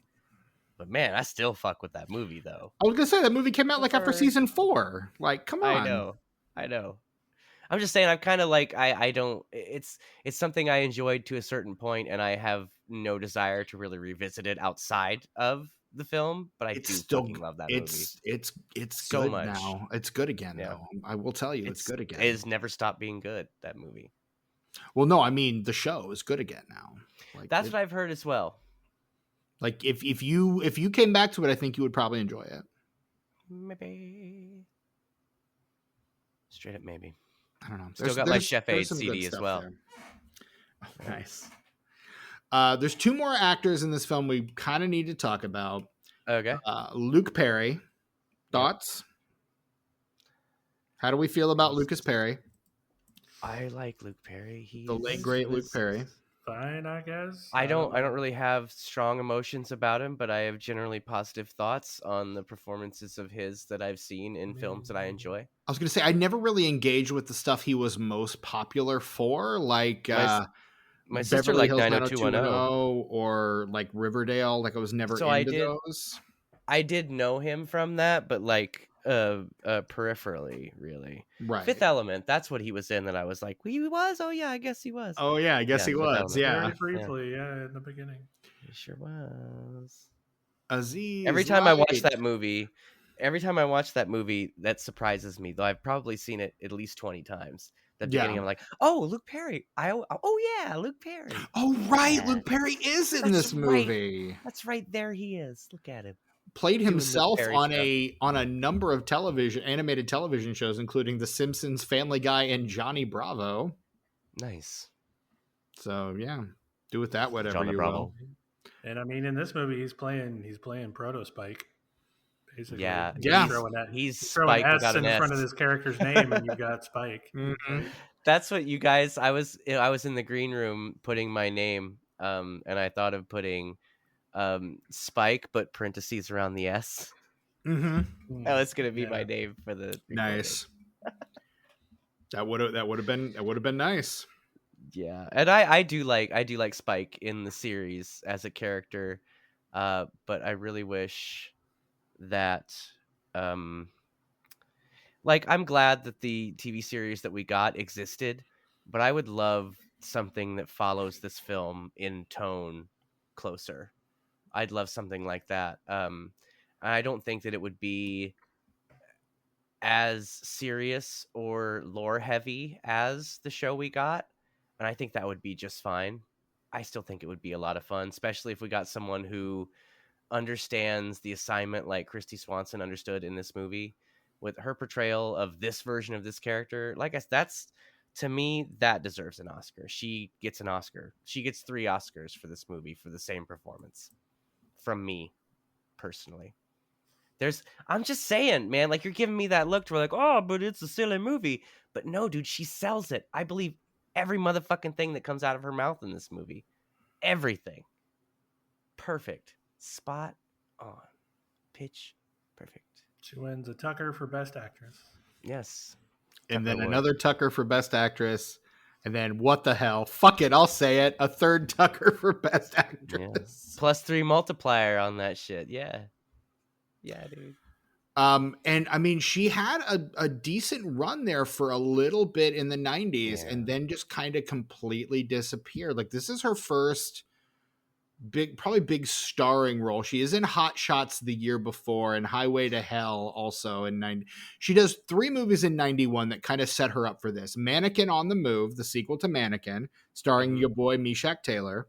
Not filmed at the Woolworth like the original. Right. Anyway. And I think Meshach Taylor the only actor that returns for the sequel. I think that's right. Think so, yeah. Yeah. She does Highway to Hell and then Hot Shots in 91. That's a great 91 for her. It's a good 91. And that sets her up for Buffy the Vampire Slayer. After that, she does The Program in 93. That's that movie that got in trouble because people were laying in the middle of the street in real life. Probably. You remember that? You remember that? No, I don't remember. Heard about this that at all. Seen this? It was all over the news. Okay. In 94, she does The Chase and Getting In. And then in 95, she does John Singleton's Higher Learning. Oh, yeah. Yeah. I always forget she's in that. Right? Yeah. Oh, yeah, right. She's the Luke Perry of that movie. I was going to say, she's the Luke Perry of Higher Learning. Absolutely. And then she does The Phantom in 96, future episode of this podcast, The Phantom. Wait, no, we did The Phantom already. Did we fucking cover The Phantom? You did. I watched it. And I wanted to be, but... Because I'd been trying to watch that since it came out, and I finally did, and it was for this podcast, and the same thing is going to happen with The Shadow, and I cannot wait. We have a guest already for The Shadow, too. It's just like The Phantom. I've wanted to watch it since it came out, but it's always just like it always just gets bumped down just enough on my list to where I've never watched it. At this point, you just save it for the podcast, like whenever we cover it for the podcast. Yeah, that's the plan. And then in 96, later in 96, she does a TV movie, Martial Law, with Jimmy Smits. If you're gonna do a TV movie, you might as well do one with Jimmy Smits. Jimmy fucking Smits. Pro Smits podcast. And then in 97, she does 8 Heads in a Duffel Bag.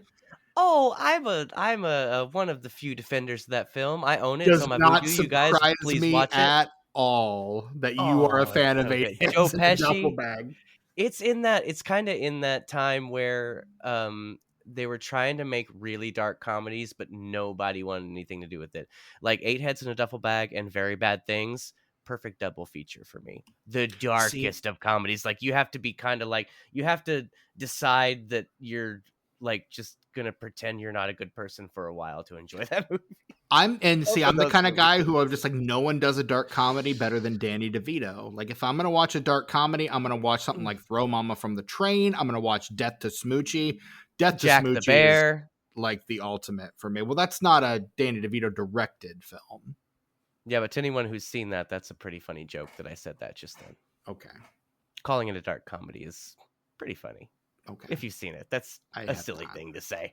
It's a really silly thing to say. That's a Hangover movie.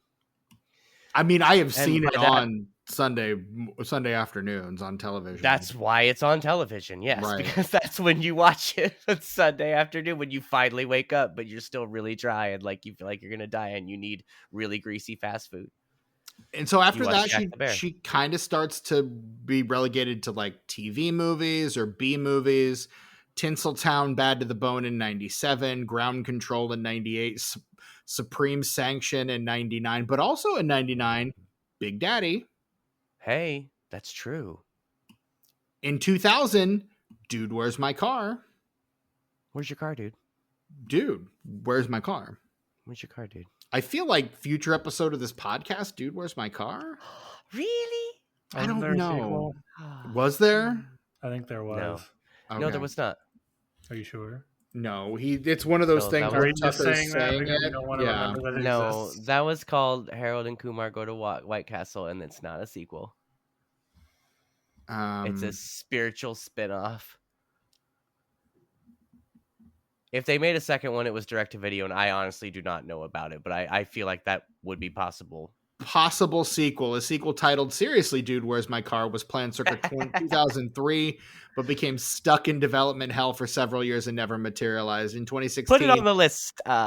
you know what? It's never fucking getting made now that Ashton Kutcher's pretty much Roman Polanskiing himself to Europe after the whole Diddy shit. So we really can put it on the list now.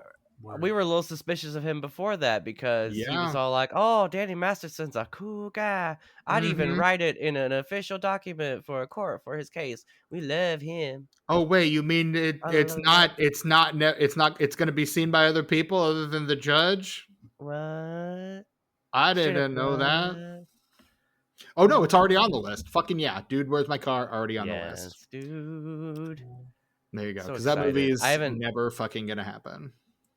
I do really like that movie because of how dumb it is, but I haven't watched it in probably 7 years, so I'm interested to see how it finds me in 2025, 26, whenever we cover it. And after that, it's just like her 2000s then are just obscure after obscure. Eventually, like starts doing like Hallmark movies, and then Christmas ones. I mean, yeah, she's in Angels in the Snow. You fucking tell me. She's on the show Psych. Eventually, she becomes a Trump supporter. Steven, no, back up. I'm beeping that out. You didn't say that. No. Fuck off, Steven. Shut up. No more. You're done. Rewind. You know what really is really surprising to me is that Christy Swanson, who, as far as we know, has no negative political beliefs, that she never had a role on the show as a different character, because I see a lot of like reboot shows and shows that are retellings of films or are different narrations of a character. Like with the Flash show, you know, they had like the guy who played the Flash in the 80s and the 90s. He was like a different character. Plus, he was also that Flash on that show. But you know what I mean? They'd be bringing people back as different characters that were part of the original thing. And I would have loved to see Christy Swanson as something. Right, but show. Whedon's never going to let that happen. Whedon's never going to invite the star of 2020's Obamagate the movie to be on his show because he hated Buffy the Vampire Slayer, the movie Buffy the Vampire Slayer, and the experience so much. He's not going to have her back to do that. Yeah. But no, Christy Swanson was in a 2020 movie with Dean Cain called Obamagate the movie. No, I don't want to. Let's. Anyway, what a stellar performance in this film from Christy Swanson.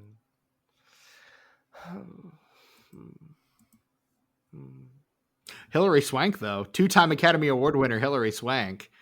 I'll tell you, she's not she's fine in this movie, but it's odd how she's really the performance I'm probably the most indifferent about in this film. That's fair. She's an Oscar winner twice. Also, I've seen her in Next Karate Kid too, so I know she has chops, but I know she can flounder as well. I've seen that shit. We've seen both. Get you a girl who can do both. I've also seen Boys Don't Cry, and that's one of the best performances I've ever seen. So it's just the performance that got her first Oscar. Don't tell me I don't love Hilary Swank, because that movie, I'm gonna die watching that movie because I'm gonna be so sad. Look, next time I watch all of us, there are 2 Christy Swansons. That's true. and 2 Hilary Swanks. Yes. Many fucking Hilary Swanks. All the Hilary Swanks. Oh my God, so many Hilary Swanks. Maybe not Christy Swanson. Never mind. I don't want a Trump supporter inside of me. Get that out of there. Get that out of there. That's terrible. Again, separating the artist from the art. Yes. Fantastic performance. You get 3 Tuckers for that performance again.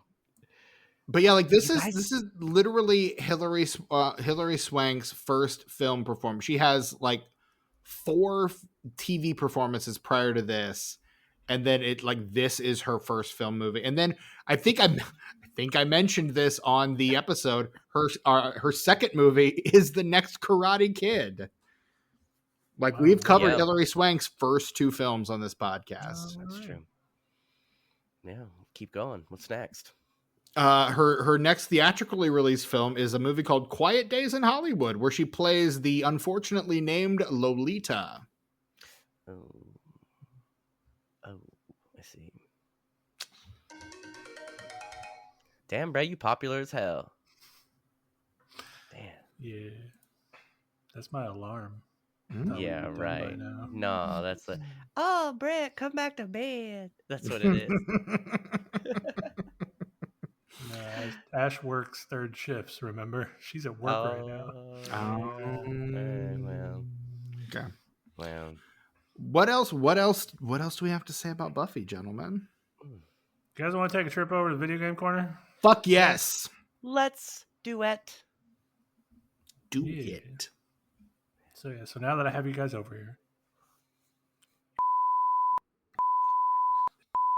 Oh, shit. Damn it. 140.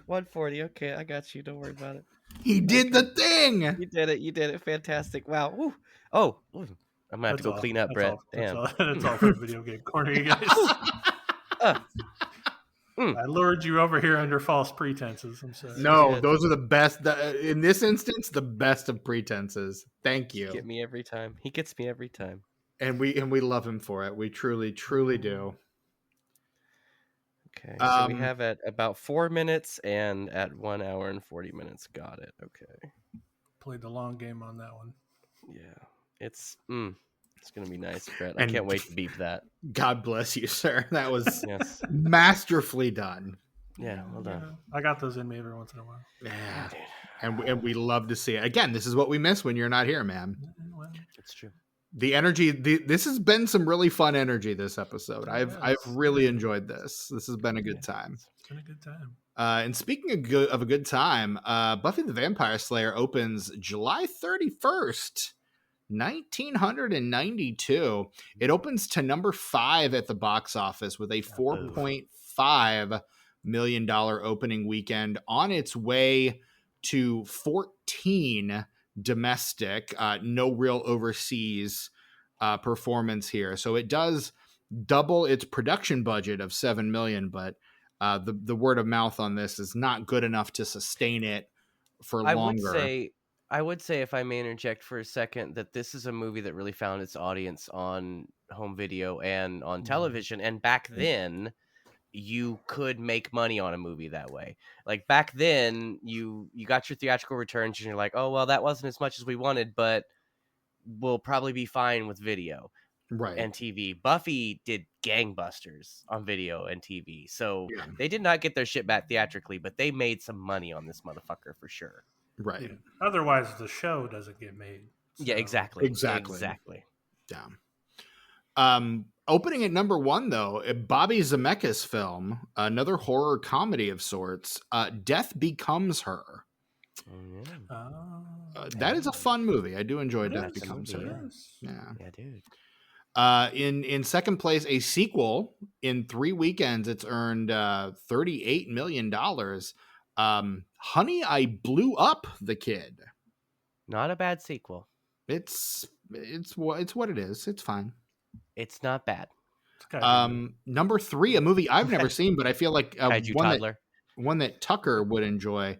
Mo Money. Damon Wayans' Mo Money. I do like that movie to a certain point. If Damon Wayans is involved, I'm also involved in viewing it. He did. There was a point to where like we kind of went separate paths. Right. About early 2000s, but before that, on board. Parallel.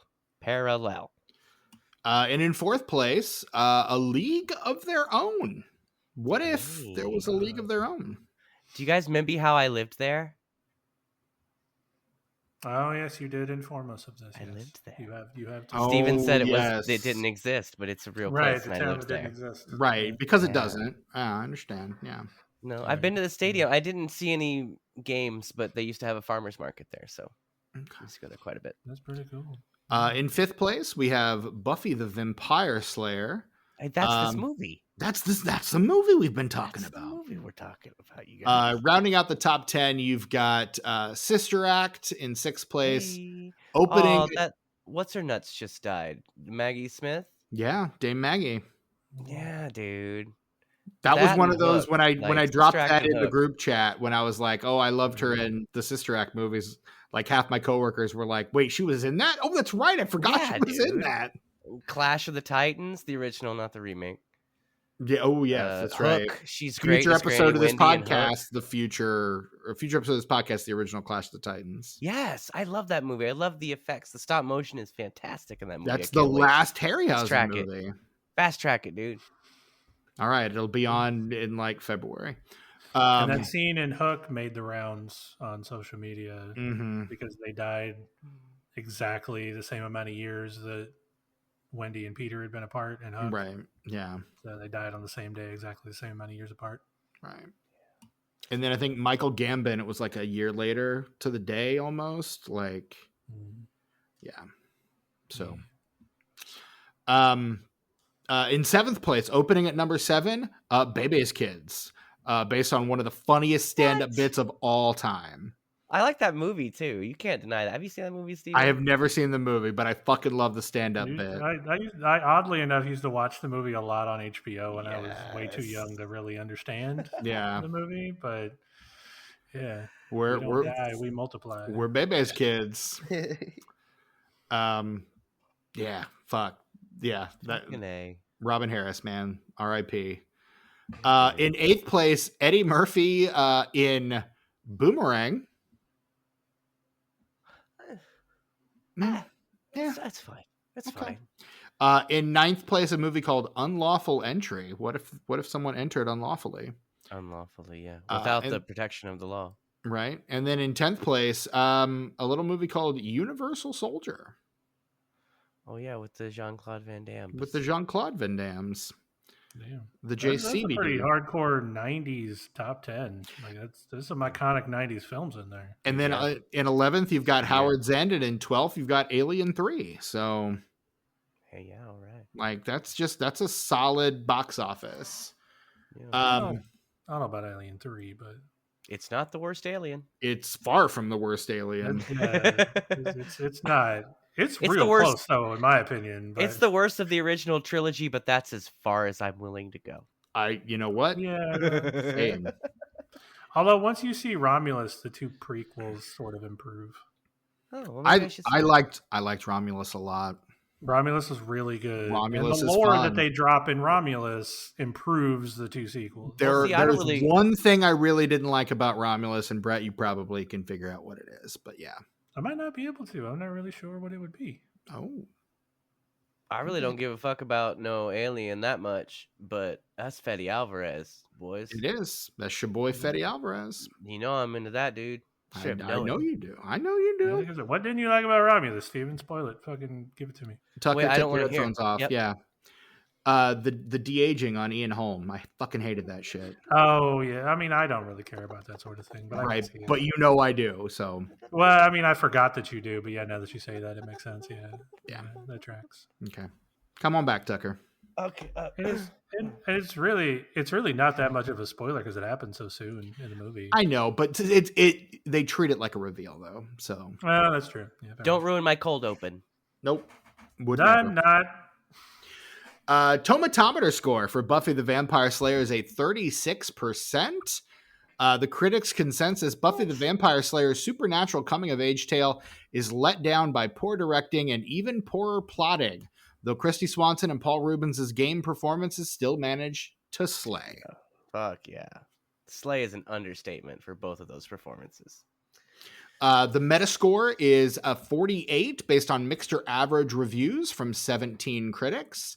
And Tucker, want to take a stab at the Letterboxd score on this one? This is going to be in between a 2.5. Oh fuck no, it's going to be a 2.7 and a 3.2. It's a 2.8. Oh, I did it! Yeah, did it. boy. Yeah. He did it. He did it. So, Brett, out of 5 stars, how are you rating 1992's Buffy the Vampire Slayer? I'm gonna hit this with a 3. Okay, fair. Tucker? 3. This is a 4 out of 5 with the caveat that I tend to do when it's a film that is not objectively what I'm rating it, but I just love it so much for certain reasons that I have a lot of fun with it. It's a Tucker 4. Okay. I'm sticking with Brett. I'm going with a 3 on this one. That's fair. It's a 3 for me too. Like I there's am pleased. things I enjoy. There are things that I don't.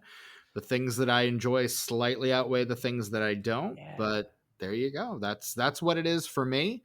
What about you? What are your thoughts on 1992's Buffy the Vampire Slayer? Head on over to patreon.com/disenfranchpod. And if you don't want to pay us $5 a month for access to our behind the paywall content, including so many, like almost 50 episodes of What Are We Watching? And an upcoming disenfranchised on where we rank the Ghostbusters franchise.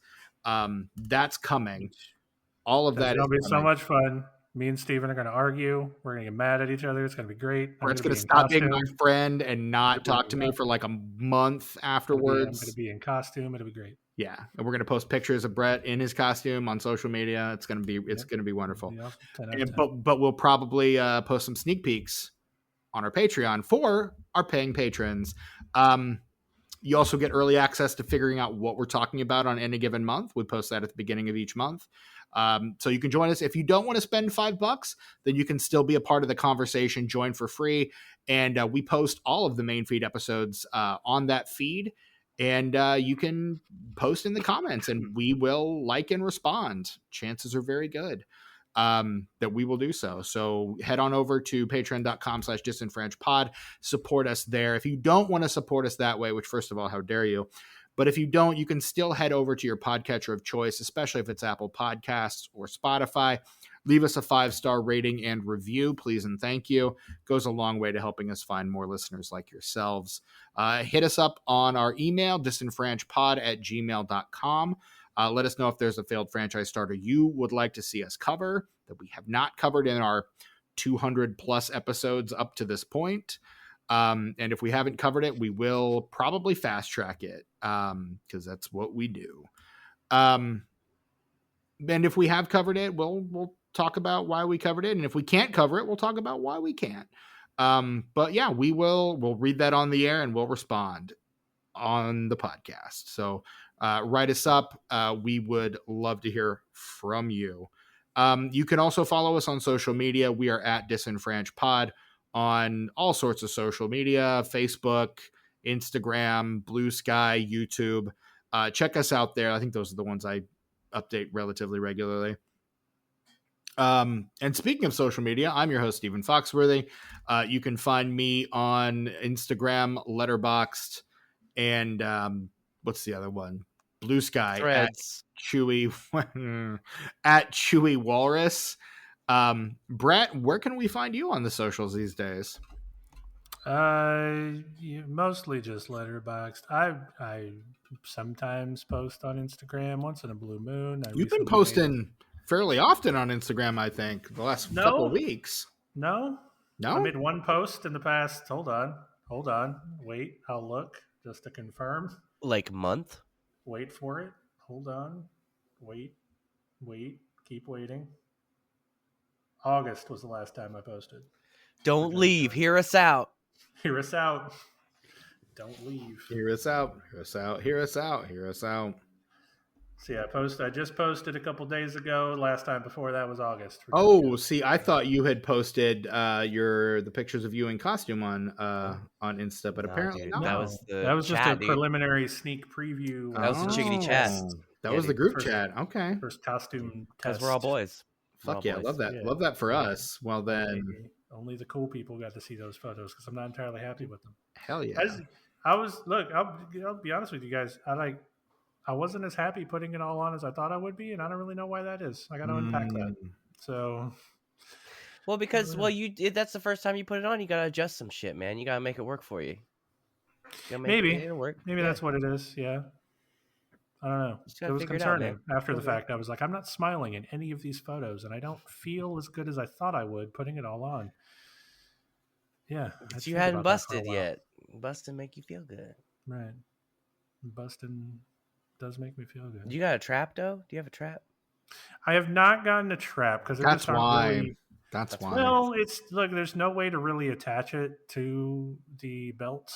But they do in the movie. There's a little core, a cable. Well, yeah, but like the replica ones, don't. I mean, they But they're recently heavy, did. too. So Hasbro has done some really high-end replica things the past few years. I had the plastic one when I was a kid. It was cool. Oh yeah, me too. The real Ghostbusters It was one. so rad. Yeah, I totally did. But like outside of the Hasbro ones, there's been a couple, but they're all at a production now. They're super expensive. The one you can get from Spirit Halloween isn't really that great. I do have sort of like a level of where I want it to be, like because there's some other things I could get from Spirit Halloween, like the trap or the walkie-talkie, but those are not screen accurate in any way, shape, or form. Now, could you get like some kind of schematic for that, Brett? Because like I know, like I always wanted a Tom Servo, and outside of paying someone an exorbitant amount on eBay or Etsy, like the best way to do that is you can pay for like the schematic. And you have to buy like the certain parts and you can put it together yourself. It tells you exactly how to do it and exactly what you need. Yeah. I'm not that handy, even if you could. For the trap, I don't think so. I mean, I'm sure you could if you're handy enough. Like a lot of, before the internet was a thing, Ghostbusters fans were putting together their own shit left and right. Like people were building proton packs from scratch back in the day. Like, whereas now you could 3D print them. Or what most people do is they'll buy the Spirit Halloween pack and modify it. Yeah. Or that's probably a good start. Yeah. It is. Yeah. And, Hasbro has been selling a lot of really good stuff. I wish I'd had the money when they done this most recent fundraiser last year. It was the two in the box, quoting us from earlier.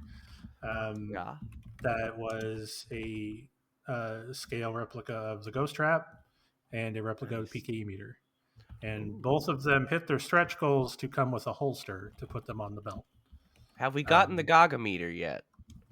No, that is something that people want, but people are also like, they're never going to do that. It's too obscure. Most people think the second movie's bad. So they're not going to do that. Well, you know what they always say, Brett, Spirit. Some people hear it, some people fear it. Some people just won't go near it. They won't go near it, yeah. I think the one thing they might do from Ghostbusters 2 eventually is a slime blower replica. That might happen, maybe. You damn near got to. We'll you can get Vigo paintings. You can totally get Vigo paintings. I'd get a Vigo painting. I'm not a guy who likes collectibles and shit, but I would get a Vigo painting for sure. I do want to get a Vigo painting eventually and probably put it up in my office here somewhere. In your grand room? In the den? I mean, in the study?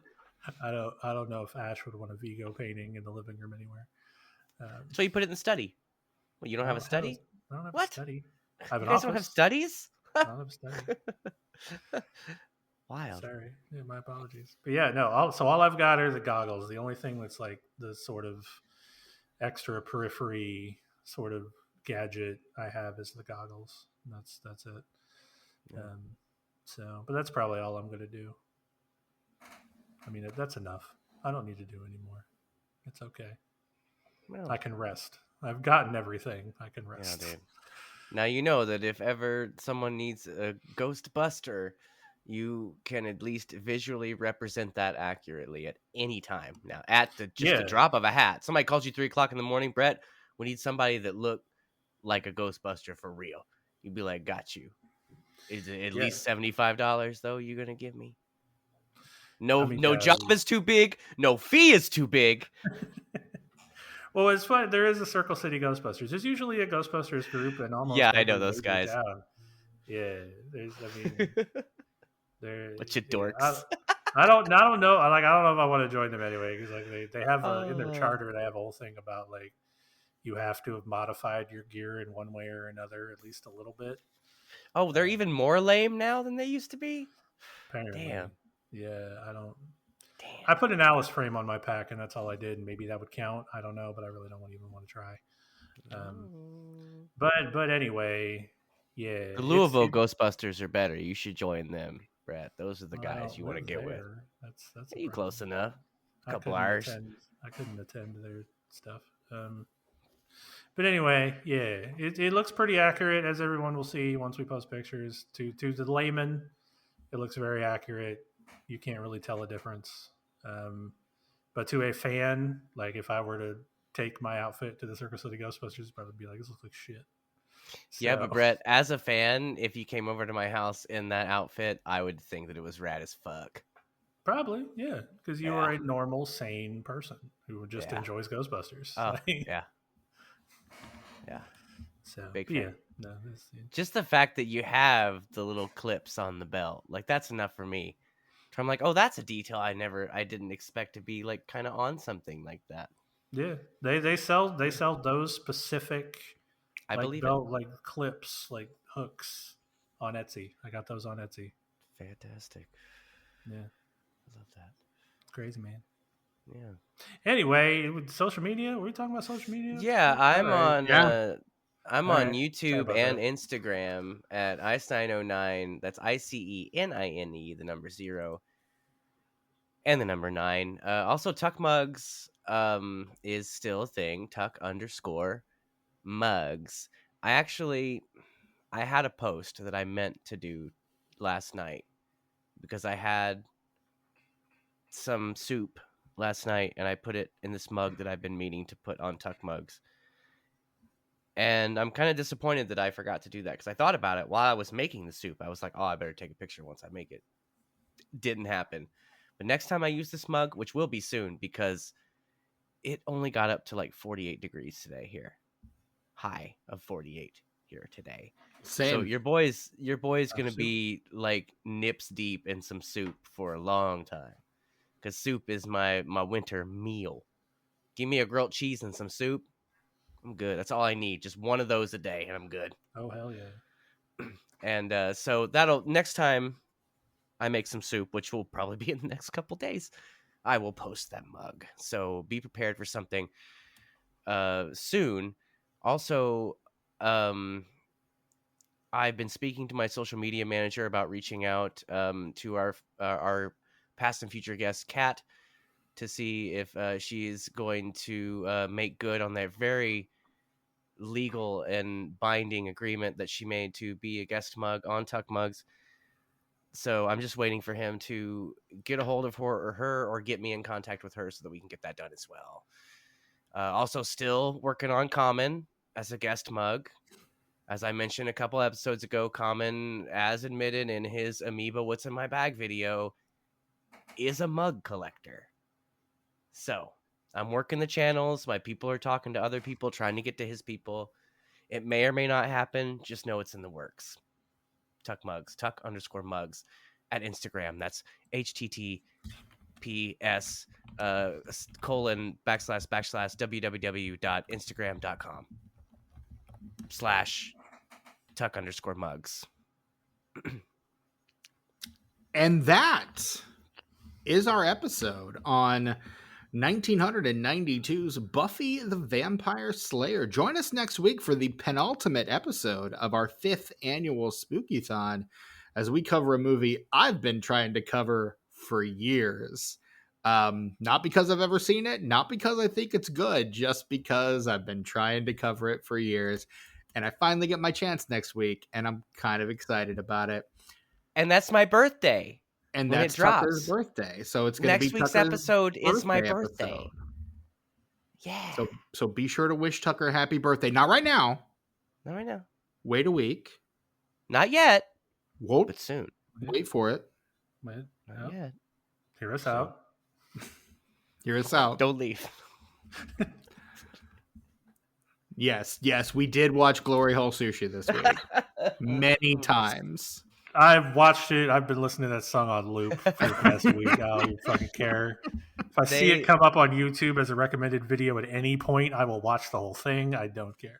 Hear us They out. did a hear us out, mini hear a us out, mini hear us out. episode. They did a mini episode of the podcast on it this week. They did. Yeah, it was very good. So until next time, this has been Disenfranchised. I'm Stephen Foxworthy from my co-host Brett Wright and Tucker. Until next time. You son of a bitch. Pew, pew, pew.